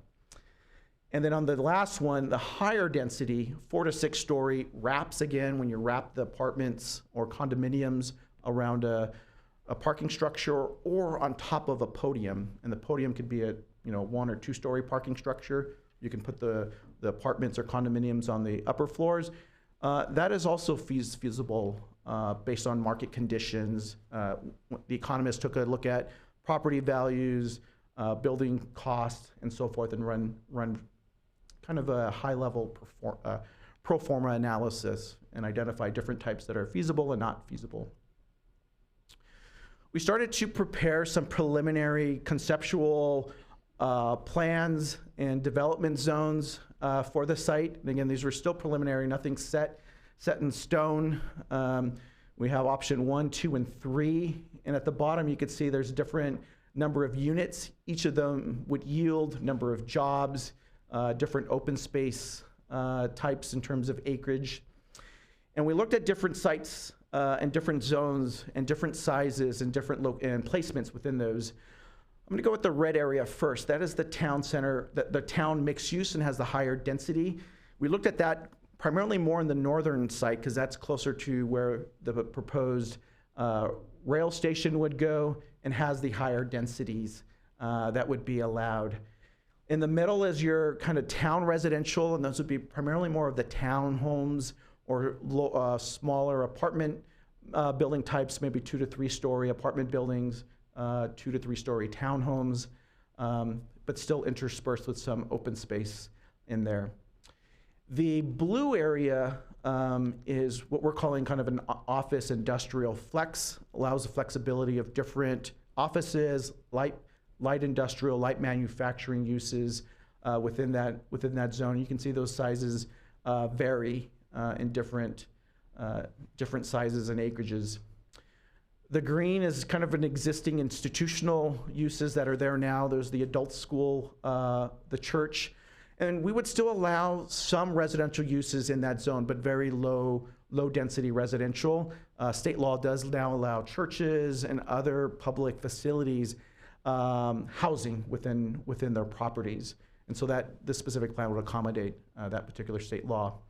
And then lastly, that dark blue is a mid-intensity activity area. And so a mixture of uses, both residential, retail, and office. Again, through the public engagement process and going out to the community, there was a preference for different building types. As you can see, a mixture from 3 stories and a preference for 7 stories and a little bit in the middle as well at 5 stories. Land uses, kid-oriented type uses, so family entertainment, cafes, restaurants, amenities, pedestrian lighting, public art, street trees, wide sidewalks, open spaces, areas for stormwater capture, community gardens and small plazas. In terms of transportation, flexible streets, those are streets kind of similar to the street next door to here, allowing streets to close off and have public gatherings and other types of events. Spaces for bicycles, and again, high visible crosswalks, but pedestrian-oriented amenities as well. On the top here, it says kind of our initial staff recommendation in terms of the types of uses. And again, we're kind of using, we're not showing exact boundaries of those uses because at the end we're still working on identifying those, but we will, part of the goal of this meeting is to hear a little bit from staff, from the commission about the different types of uses that we're looking at and whether there's a preference for some of these or other types of uses. This particular area, again, as I mentioned, the northern site is, we feel, I would say conceptually recommended for the town mixed use. We're looking at 4, maybe to 6 to 7 stories in height, closer to the light rail station as it comes in line.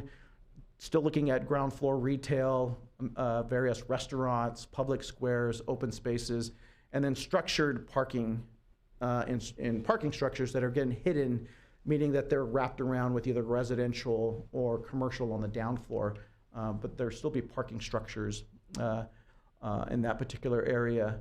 And those are some pictures that we've just used to kind of represent that in a conceptual format. The town residential, anywhere from 3 to 5 stories in height for buildings, as well, similar to the institutional. Again, as I mentioned earlier, a little bit lower density, and again, more of that townhouse walk-up. You can walk up to the front door. The garages, you'll have garages in the unit, and the floors could be in the first, second, or third floor of living units. Again, here's an example of where the mid-activity center development could take place, 3 to 4 stories, as well as the office, flex, light industrial. That particular use, we're looking at, again, more neo-industrial. And what does that mean? Neo-industrial is looking at still light manufacturing, small, light industrial uses that are typically more cleaner for the environment, so more cleaner type uses, industrial uses. That could also include research and development uses, creative offices. If you go to the Long Beach Exchange, surrounding that, there are a lot of creative offices, light manufacturing, cleaner manufacturing. Artisanal manufacturing, creative spaces where we have local manufacturers make craft items, even include breweries, showrooms, and wholesale delivery type uses. This slide basically summarizes staff's kind of initial recommendations. Again, nothing set in stone.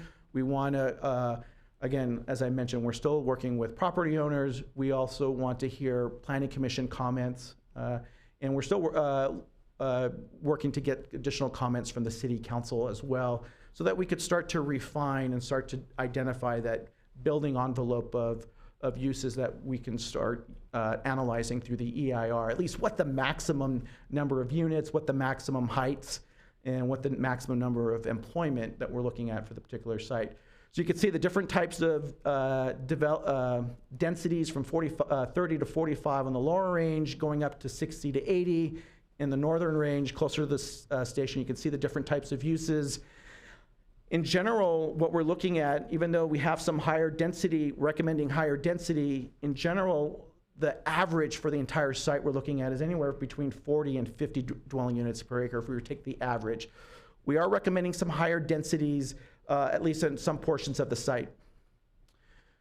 We do have a couple of, whoops, I went a little fast there, but at least some concepts. We have a 3D model and then some idea of different concepts of what some of the initial concepts that we're looking at for that particular site, and different photographs that represent different areas from open space, parking structure that's covered, and gathering spaces. All right, so this will be my last slide before I turn it over for discussion. Is just thoughts on the different development zones that we've presented here, some of the maximum densities that would be appropriate, some of the maximum heights, and then other topics of interest. Planning Commission would like to provide at least initial comments and or at least give us some direction as we begin to prepare the specific plan. So just real quick. I know it says starting the CEQA analysis in July. We're probably going to push that a little bit off to another month as we get more feedback and find that development envelope. And then you can see the rest of the schedule will fall into place. But nonetheless, approval of the specific plan coming back before you, probably not till next year. So in the spring of 2025 is when we'll bring that before this body and then to the City Council. So with that, I will happy to entertain any questions, comments, and or direction from the Planning Commission. Thank you.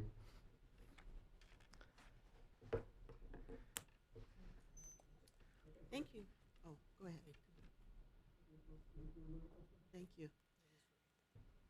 I have a couple of questions. Actually, I mean, this is a great plan, and I know that we have to follow the housing restriction that's being imposed on not just our city, all cities.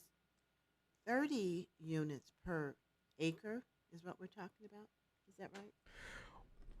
Our what we're initially recommending is actually a range of densities. So as low, it could be as low as 20.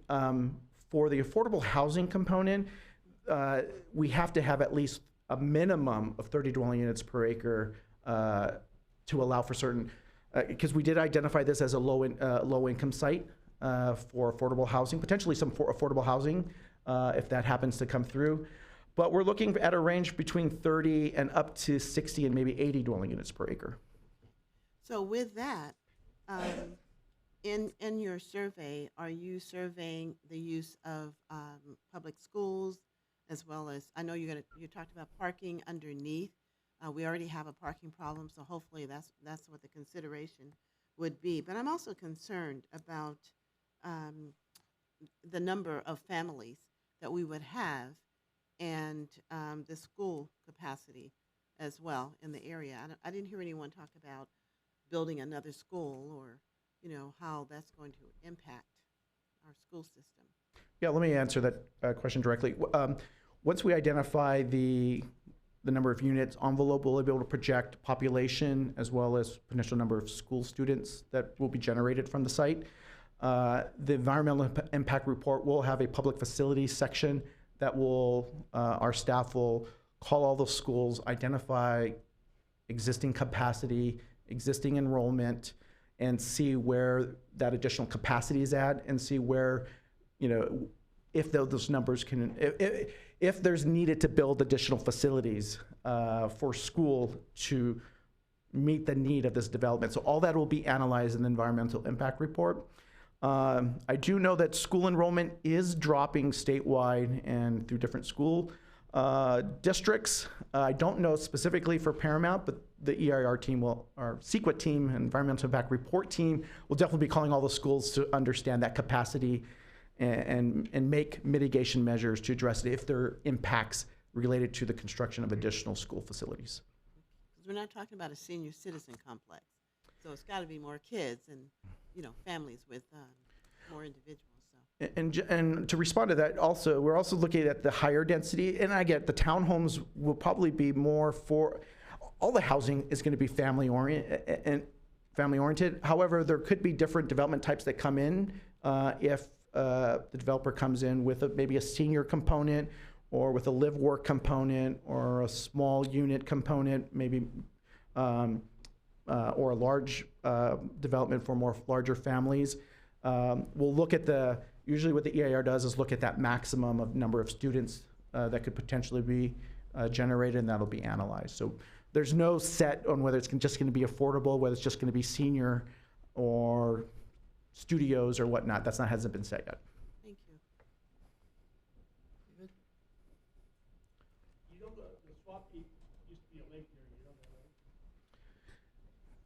Yes.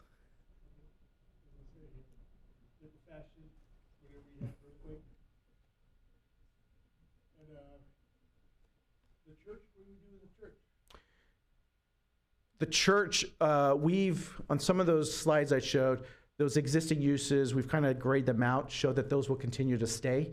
We're not pushing, there's multiple property owners on the site. I know there's the church, I think there's an adult school that's owned by the Unified School District. Those we showed them as existing uses, but that if the church wanted to, they can provide some housing in there for church staff, or if the school district wanted to provide some additional housing for faculty, but those uses will be allowed to stay. So we're not proposing that they move. And that particular business park, you could see on the blue area, it says no changes. That's where the police station's at. So right now we're just looking at those existing uses. But if the property owner decided wanted to redevelop those, we recognize when you have existing development, there's existing leases. So we wanted to make sure we recognize those, but still have potential development in the future. So that could be a phase later on, or it doesn't change at all.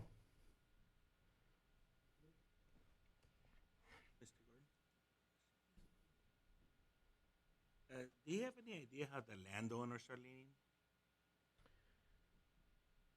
We do have some information, and again, we're still working with them.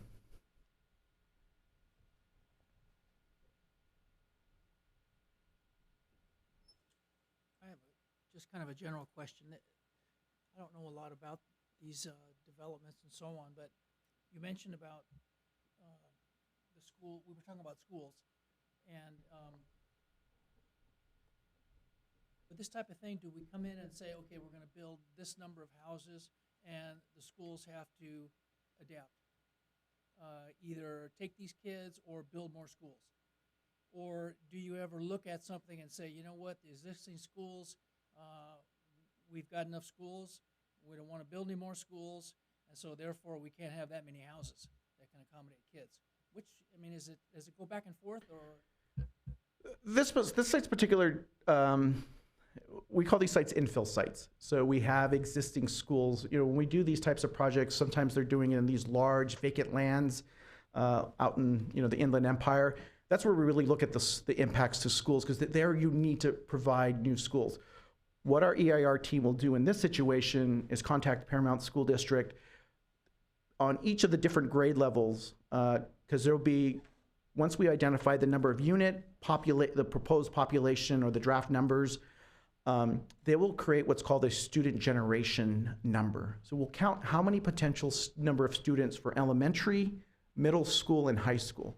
Our EIR team will figure out what schools this particular area falls into, what districts, and then figure out where the capacity, what I mean by capacity is they'll figure out how many additional students that particular school can have the maximum and what the existing unit is. Now, if there's capacity, whether it's that school, and if there's maybe a nearby middle school, that'll be taken into account. That means they could probably accept new students. Now, if we find that they're at the seams, they would have to bring in additional facilities. We would learn that we have to, by CEQA analysis, we have to look at public facilities, and those include schools. So the next step then, if they are at capacity at whether it's an elementary or some of those levels, additional buildings would have to be built to accommodate the students. So we don't back down on the number of units. There will be impact fees generated from this development that'll again also go to offset those new students that would be generated by this development. So in other words, there is coordination with the school districts based off the potential new students that could be generated from this site. Okay, so just so I understand, you say you're not going to potentially not back down on the number of units.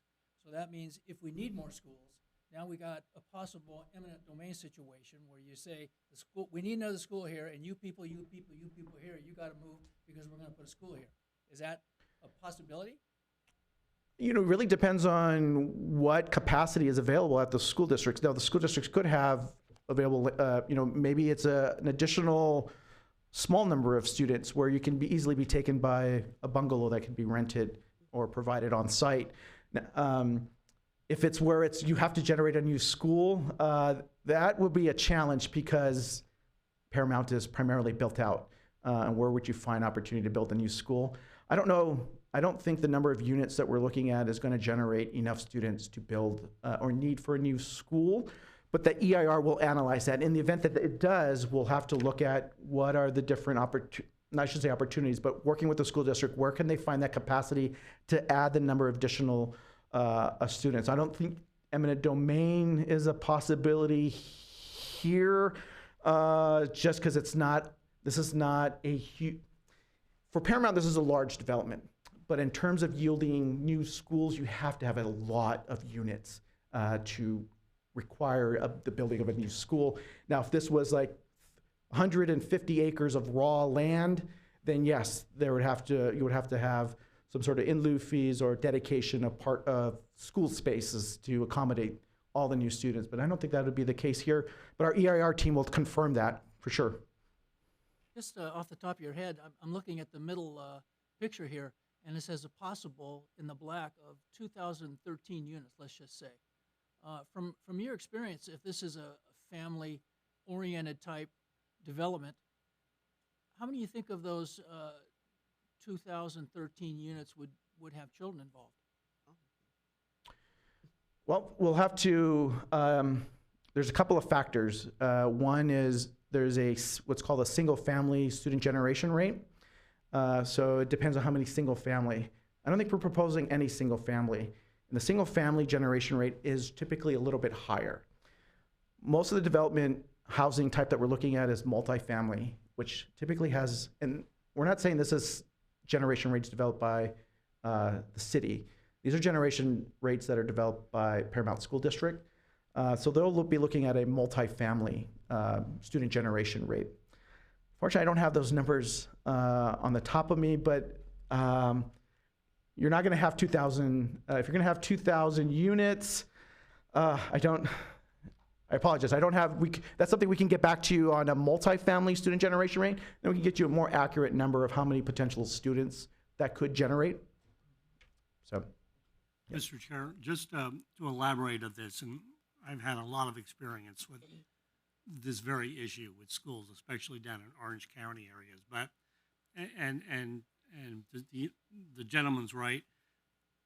At this point in time, there's really no way to determine whether or not there are going to be enough students, because the school district is really the one that determines that through the EIR and the specific plan. So they take all that information, and that's why the school district is going to work very closely with the city, because they're going to want to understand whether or not that's going to trigger a school or more schools for the type of population there is. So in some ways, the city is going to determine, hey, what units we have. Then the school district is going to look at that and say, okay, based on what you're saying, we're going to look at this and determine the student generational rate and say, our school system right now either can or cannot accommodate that increase, okay? Once that happens, then of course, if the city and the school district is okay with whatever those units are, obviously then the school district then contacts the state, and the state will help them determine, are we going to build a new school or not, and things like that. So it evolves as we get closer and closer to the city, including you and the Planning Commission, the City Council, determining which model you want to go with, and that the population then follows with respect to the school district making that analysis. So it's not going to come abruptly. It's going to come very logically, and then you'll be able to come to a determination of what exactly, whatever change or whatever model you pick, you're going to know in advance with the school district whether or not the existing facilities will be able to accommodate them. Does that make sense? Yes. Okay.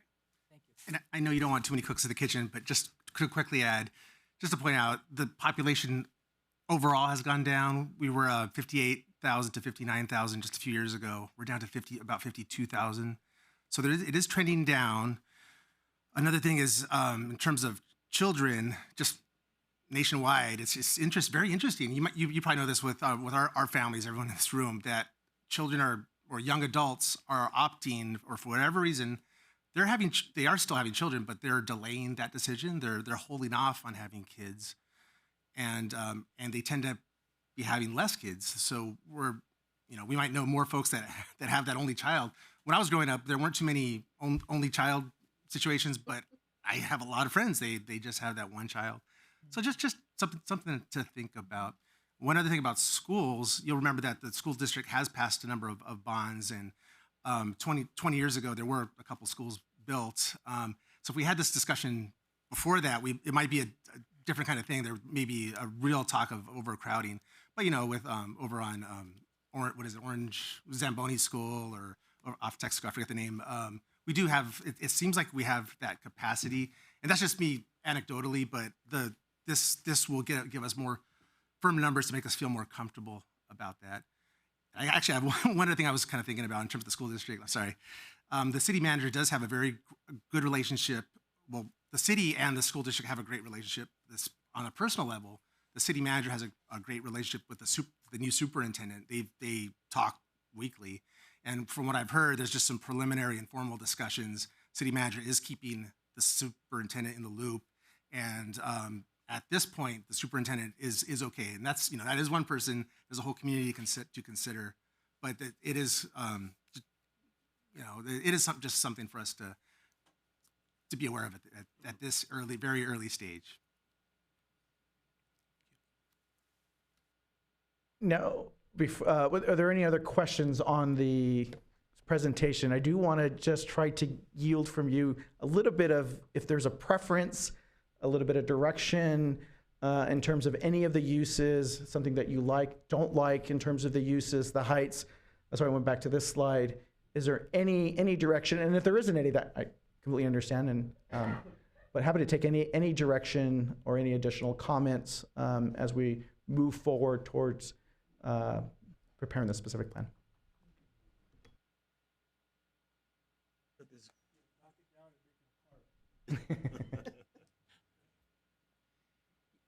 I will say that we will, unfortunately, we will not be doing that unless someone outright buys it all, because if we designate it as a park, it will be a takings, and we don't want to do that.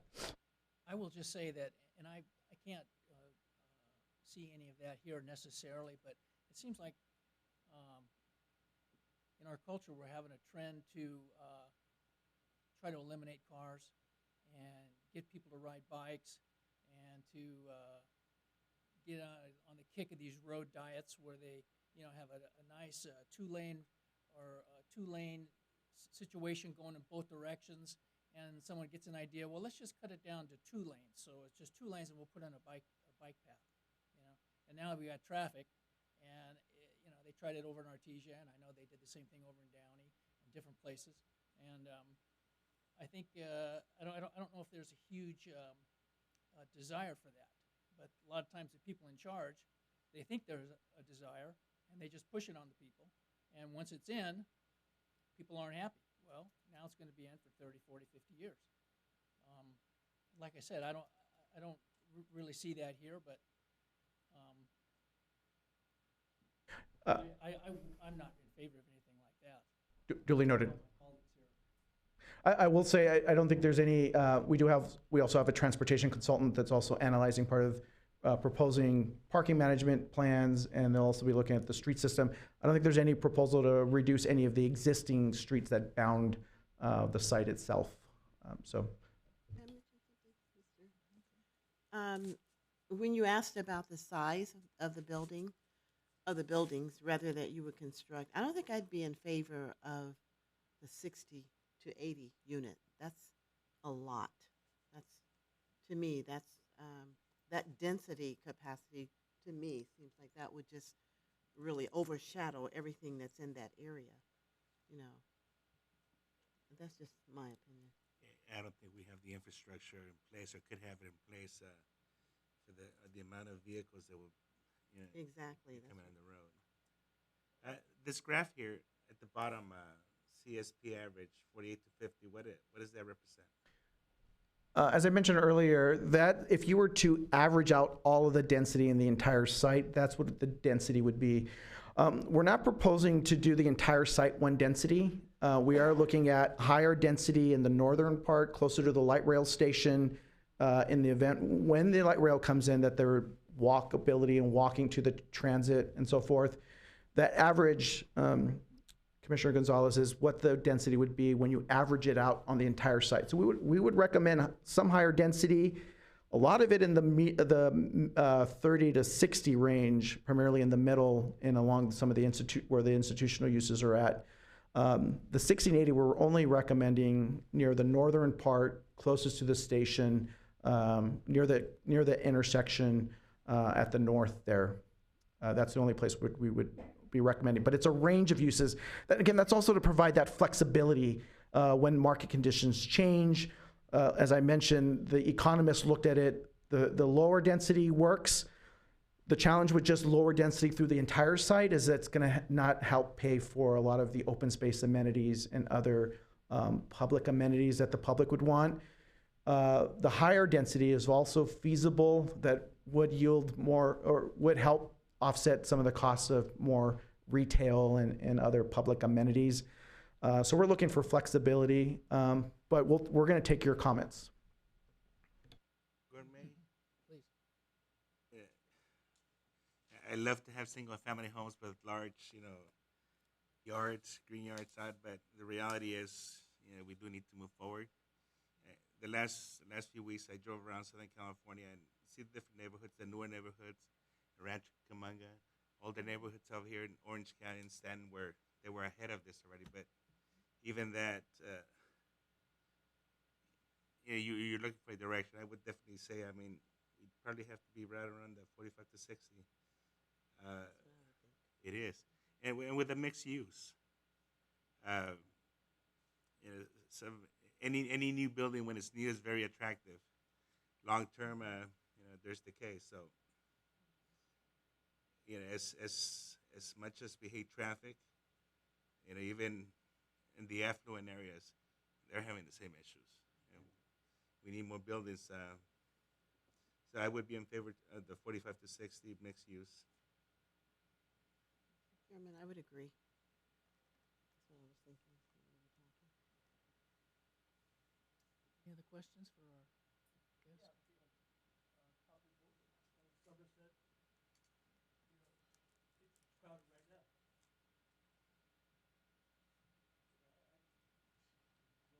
all that, I don't think I did. When I was a kid, I was a two-leader. Question is, now you want to build all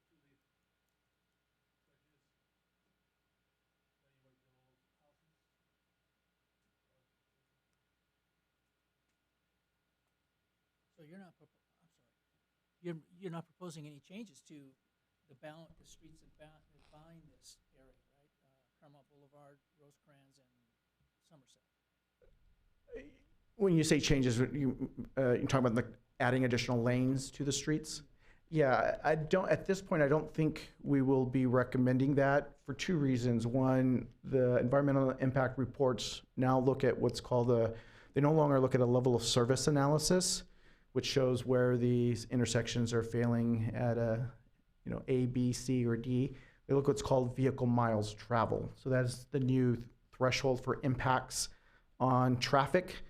And so what the EIR is going to be looking at is how do we reduce vehicle miles traveled. Now, this is not something Paramount is recommending, or not recommending, but instituted. This is the state of California through new, I forget the name of the law, but EIR thresholds for traffic is now looking at vehicle miles traveled. So development that reduces the vehicle miles traveled, being near a transit station, mixed-use development where you can walk down and go to the restaurant or other amenities, reduces vehicle miles travel. And so when you're looking at vehicle miles travel, you're less likely to add additional lanes to surrounding streets.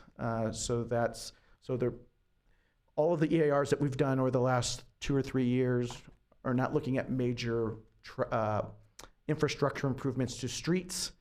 When the level of service analysis did, the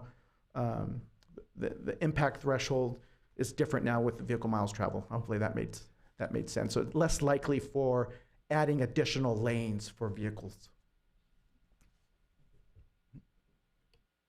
Any other questions or comments here? I would add, I mean, like I say, it would be nice if things didn't change and remain, but we are constantly evolving. Anecdotal, I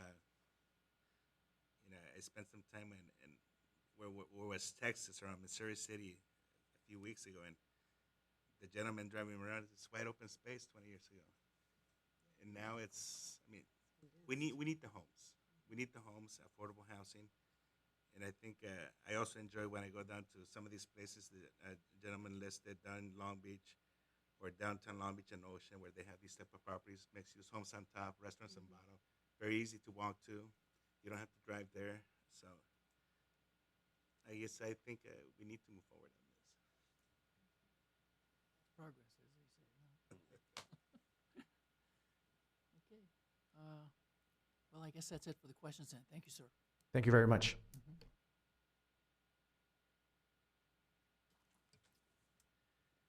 Okay, so we'll move to agenda item number 9, oral reports, quarterly update, World Energy sound wall along the Facade Avenue. No real updates. They continue to work with their consultant on the potential to do a sound wall. Nothing new to add. Okay, very good. How about number 10, city council action? Yes, so at the meeting last week, this was a project that, several projects, the alfresco dining. So you, last year, you approved the conditional use permits and the design review for patios at 4 restaurants. We went out to bid.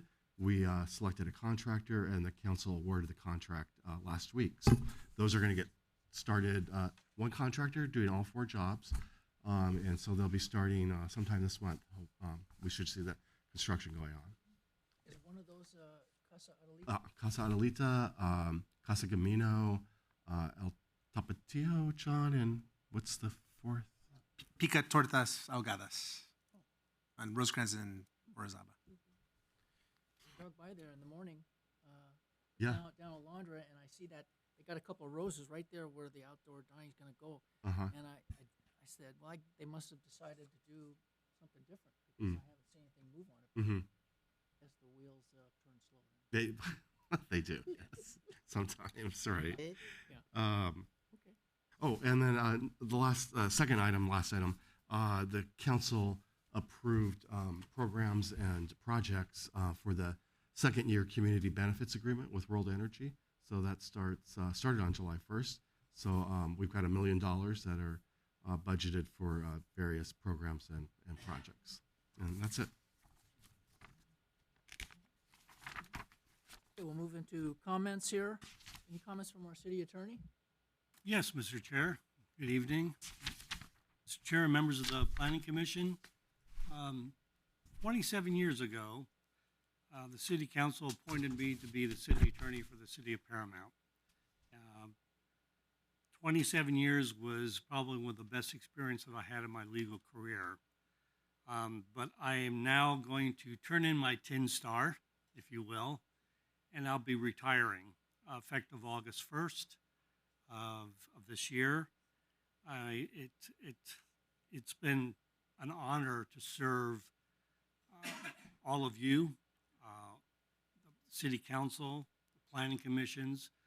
I'm actually honored to see one of our former Planning Commissioners right here, Roy Gillum, and he was an honor to work with. And I even see Pat West, former city manager, that I've had the privilege to work with. And with Pat's experience and pioneer spirit, we've been able to really accomplish a lot of projects in the city of Paramount, which I think in the long run has made Paramount an envy in this entire region.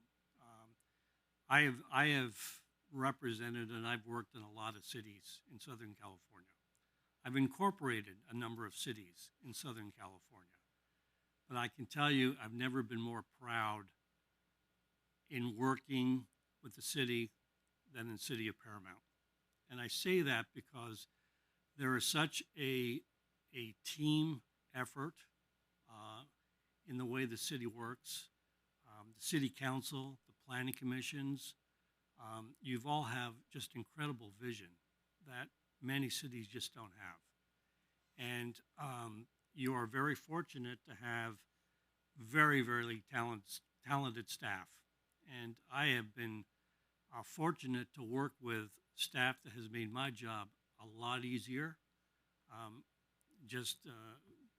In planning, John Carver and John King and your staff right here, they are amazing. They are very good, and you don't really know how complex things are when they come in, and when they get to you, they're very well thought out. They're very well prepared, and we all attempt to try to make it much easier for you to understand what is being presented. But it's not very easy to get to that point unless you have talented staff. And so I've been honored to work with everybody. I've been honored to work with city managers like Pat West and city managers now. And so I can only say that for 27 years, I'm not a resident of the city of Paramount, but I feel like I've become an adopted son. So I'm going to miss everybody, but this has been one enjoyable 27 years in my legal career. So I want to thank you all. Thank you, John. I know I speak for the people up here. We wish you the best in retirement. Thank you. We're going to miss you.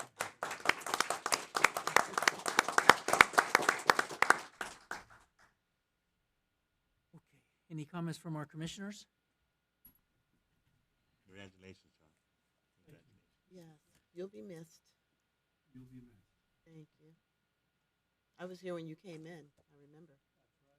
That's right. So you'll be definitely missed. Okay. Any comments from our staff? No, sir. In that case, we'll adjourn the meeting and we will reconvene on August 7, 2024 at 6 p.m.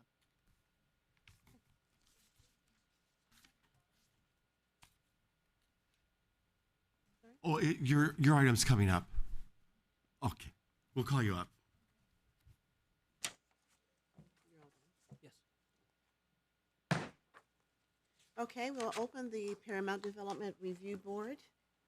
May I have roll call, please? Board Member Sparza. Board Member Gonzalez. Here.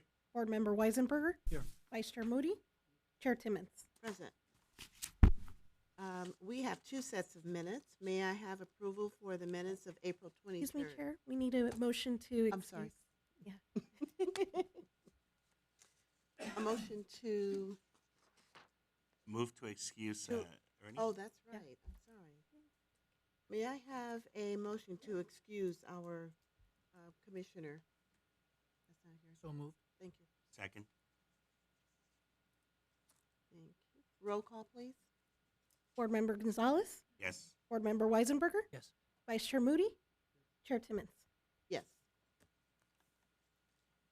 Also, may I have a motion to approve minutes of May 1st, 2024? Second. Thank you. Roll call, please. Board Member Gonzalez. Yes. Board Member Weisenberger. Yes. Vice Chair Moody. Chair Timmons. Yes.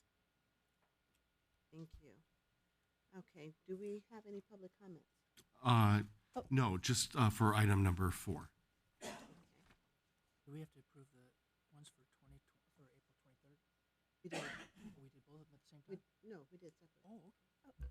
There are a second set of minutes to approve from the joint city council meeting. Right, that was May 1st? Yes. Did we That's not do that? We didn't do Yeah, that one? we just did that one. I don't think we did the. Did we do the 23rd? For April 23rd. Okay. Yeah. All right, may I have approval for the minutes of April 23rd, 2024? I move to approve. Okay. Second. And now can we have roll call, please? Board Member Gonzalez. Yes. Board Member Weisenberger. Yes. Vice Chair Moody. Chair Timmons. Yes. Okay, so now can we have no public comments? No, correct? just for item 4. Okay. Under new business, I need to, and public hearing, I need to recuse myself. So would you take over, Commissioner Moody? Yes. Number 3.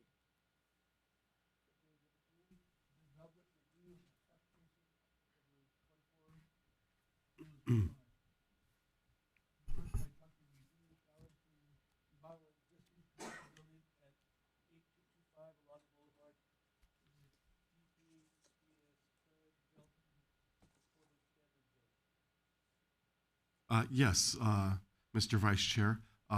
John King went over the details of this during the conditional use permit hearing, so it's recommended you open the public hearing.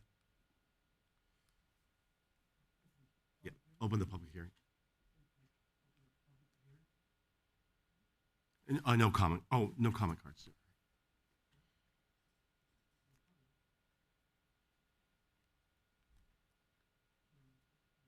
Make a motion.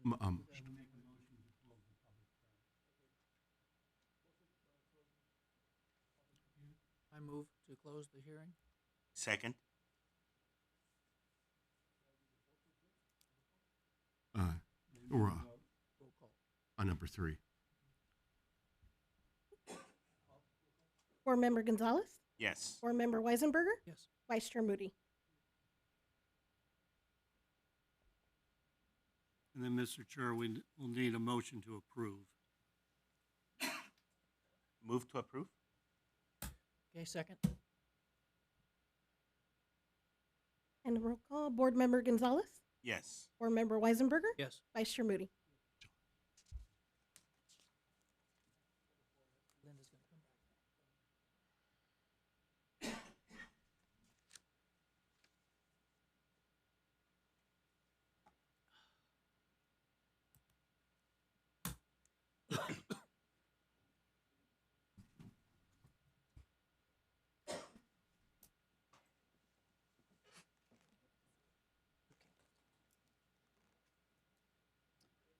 Okay, thank you.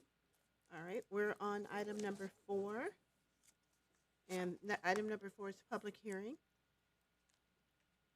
It's a request by Henry Hernandez to construct 2,114 square foot single-family residences, each with an attached 2-car garage at 16619 Lake Avenue in the R2, which is a medium-density residential zone. So, do we have any comments for that? No? Yes, our planning intern, Leslie Corrales, will go over the report with you. And then when we open the public hearing, we do have the one comment from Sue Burho. Okay, thank you.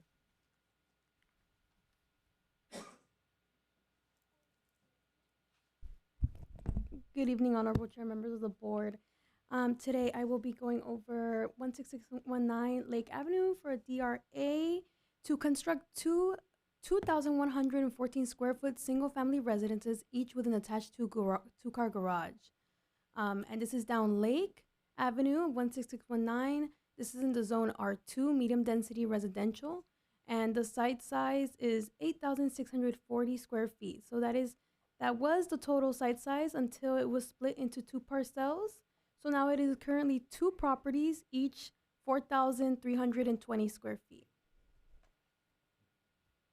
And a little bit of background. So the 8,640 square foot property was previously developed with 4 units. All 4 units were demolished due to a fire that occurred.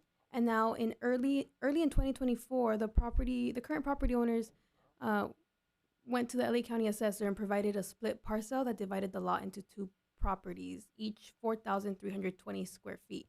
And that picture to the right of the screen shows the parcel map currently and the division that it has now. So this is the aerial view of the property. As you can see, it'll be 2 units down Lake. So yeah, no longer one property, so it'll be 2 from now on. And so each property will have a 2,114 square foot single family residence. And this will be a 2-story high residence with an attached 536 2-car square foot garage. There will be an entrance to the garage from the alleyway, as it will be in the rear. and 2 driveway parking spaces at the front of each home. This is a view of the site plan. As you can see, both properties will have landscaping in the front with an accessible driveway, and each home will be 2,114 square feet. And that red line that we're looking at in the middle, that is a block wall that they will be provided to separate both properties. And here is the floor plan of both the first and second floor. The home will consist in a total of 5 bedrooms each and 3 bathrooms each, along with other necessary utilities such as a kitchen and a living room. So here are the photos of what the property currently looks like. The property is gated as it is still vacant and awaiting construction. As you can see in the front view, there are currently no driveway openings, so there will be a component for each property to have a driveway opening once that comes along. The middle picture depicts the vacant lot, and the picture showing the rear alleyway depicts the view from where the entrance to the garage will be. And throughout this process, they will be required to keep the property and related surrounding areas free of debris and trash. The applicant is proposing a number of architectural elements for the project, including decorative trim on the windows. The property will be landscaped with drought-tolerant plants, decorative tile roofing, all rooftop vents painted to match the roofing material, wall-mounted light fixtures installed at each entrance, smooth stucco walls with an open flat roof deck accessed from an exterior staircase, and a block wall along the side and rear property lines. And this is again to ensure that this is no longer one property, it's 2. So here is a rendering of what each home will look like from the front, and it is reflecting a contemporary look to the structure. As you can see, it has a driveway, and this is the rear of the property reflecting the garage and the external staircase that will lead to the rooftop deck. So our analysis that the project does meet R2 standards, and it is compatible with the surrounding neighborhood, which is comprised of residential properties. And we do recommend adopting Development Review Application 24006. And if you have any more questions, I'd be more than happy to answer. Thank you. Thank you for your staff report. Do you have any questions? I do have one question, and perhaps I missed it. Are the entrance to the garages through the alley? Yes. Thank you. Okay, we'll open the public hearing. And we do have. Yes, Thank you. Ms. Perhoff, would you like to come up to the podium? Right here. Yeah.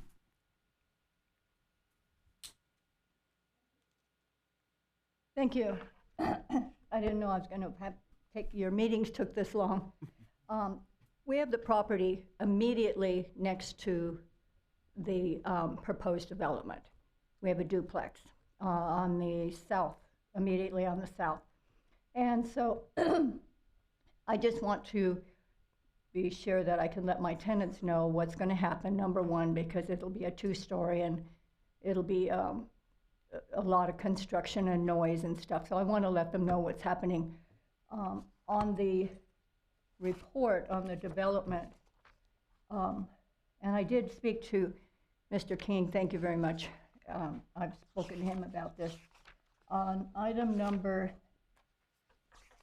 20, it says, any damage to the adjacent public streets from project construction shall be promptly cleaned. And I wanted to know if that could say any damage to the adjacent public streets or private properties. And the reason is because it's such a tight area. There's an existing block wall right now that's our block wall we built when we bought the property, and that's the lots are not very wide, and there'll be a lot of traffic, I imagine, construction, trucks going in and out, and so I want to make sure if somebody knocks my block wall, that it's going to get repaired. And so that was item number 20. And then there was also on number 27, it says applicant shall ensure that the public streets and other public infrastructure remain clean and dirt. But I think that should also say that the public streets and adjoining private properties shall remain clean from dirt and debris during construction, just so none of it, bleeds over onto and then my tenants have to deal with it.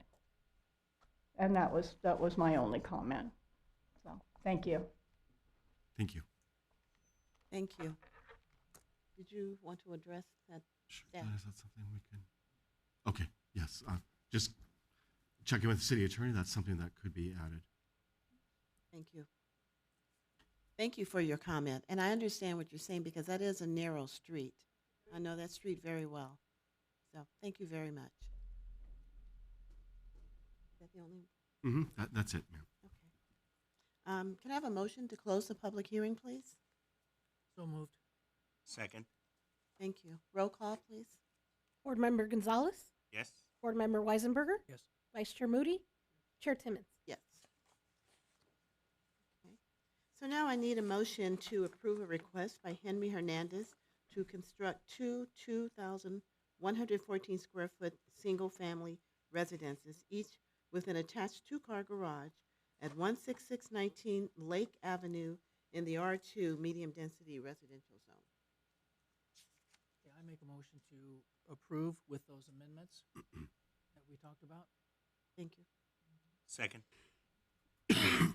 Have roll call, please. Board Member Gonzalez, Yes. Board Member Weisenberger, Yes. Vice Chair Moody, Chair Timmons. Yes. Thank you. Okay, we're down to item number 5. Are there any comments from the board members? No. Staff? No. No? Okay. I adjourn our meeting on August 7th at 6 p.m.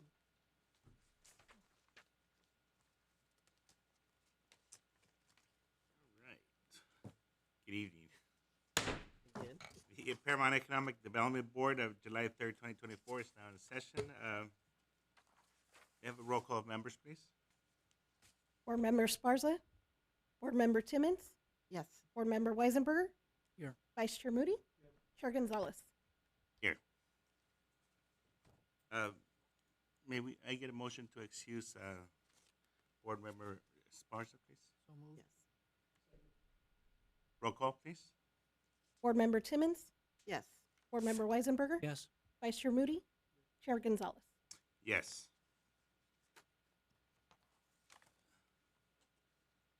Move to approval of minutes for our May 1st, 2024 meeting. You have a roll call, please? Timmons, so moved. Second. Roll call, please. we Get ahead need of it. myself here. Board Member Timmons, Yes. Board Member Weisenberger, Yes. Vice Chair Moody, Chair Gonzalez. Yes. Do we have any public comments? No, sir. New business? None?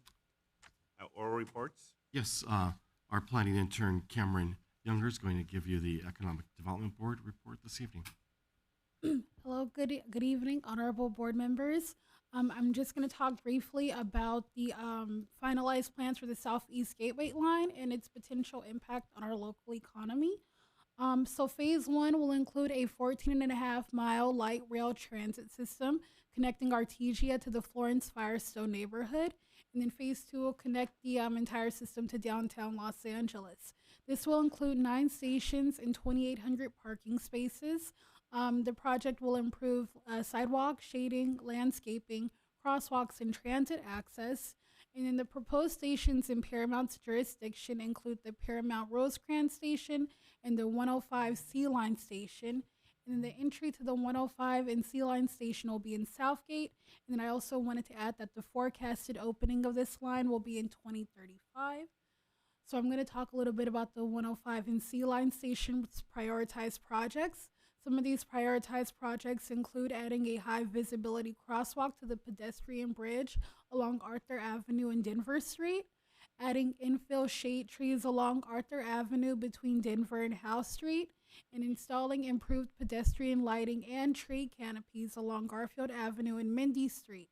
The total estimated cost for this project will be about a little over $6 million, and then just for the landscaping and sidewalk and crosswalk improvements alone, it should be over $1 million. And then there's a picture on the right, kind of Metro's proposed vision for the 105 Sea Line station. As you can see, there's some implementations of high visibility crosswalks here, as well as a number of tree canopies. And now I'm going to talk a little bit about the Paramount Rosecrans Station prioritized projects.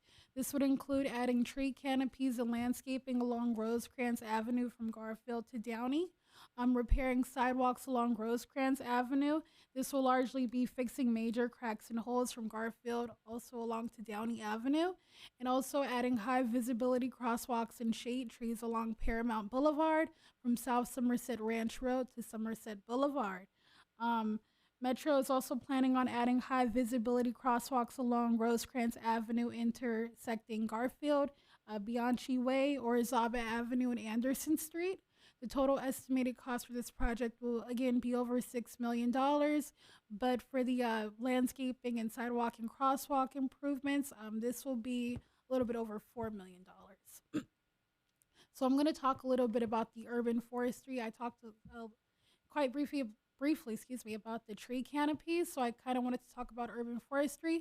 So according to Tree City USA, which is a program that was created by the Arbor Day Foundation, which is a nonprofit or organization in the U.S., they said the implementation of trees into a city brings forth the following benefits. It may increase home property values up to 20%. Shade trees potentially reduce repaving costs up to 58% over a 30-year period. And then it would also potentially add $4.1 billion in community-wide environmental benefits each year. Some of these benefits may include just filtering out harmful air pollution. And to the right is a graphic made in 2021 by the Arbor Day Foundation, talking a little bit more about the benefits of economic forestry. There is a statement there that said in 2021, in the state of California alone, over 65,000 people were employed as a result of urban forestry activities. So this potential line could bring forth more jobs in that field, I guess. And then in this picture, as you can see, is our city working hard with the Metro staff to kind of get this line going. And that will conclude my presentation, and I'm happy to answer any questions that you may have. Thank you for your report. One question. What is the targeted opening date? There is a year that's forecasted, and that'll be in 2035. 35? Yes. Oh, 35. Okay. So, well, do we have any questions or comments? Yeah, I do. Hey, yeah, look at that one picture. The overhead is going down Paramount Boulevard? Train track? Right there? No, that would be going across the intersection of going north, going south to north, crossing the intersection of Paramount and Rosecrans. So not on Paramount Boulevard. Yeah. Yes. Diagonally crossing the intersection. It's going to be above ground? Elevated, yes.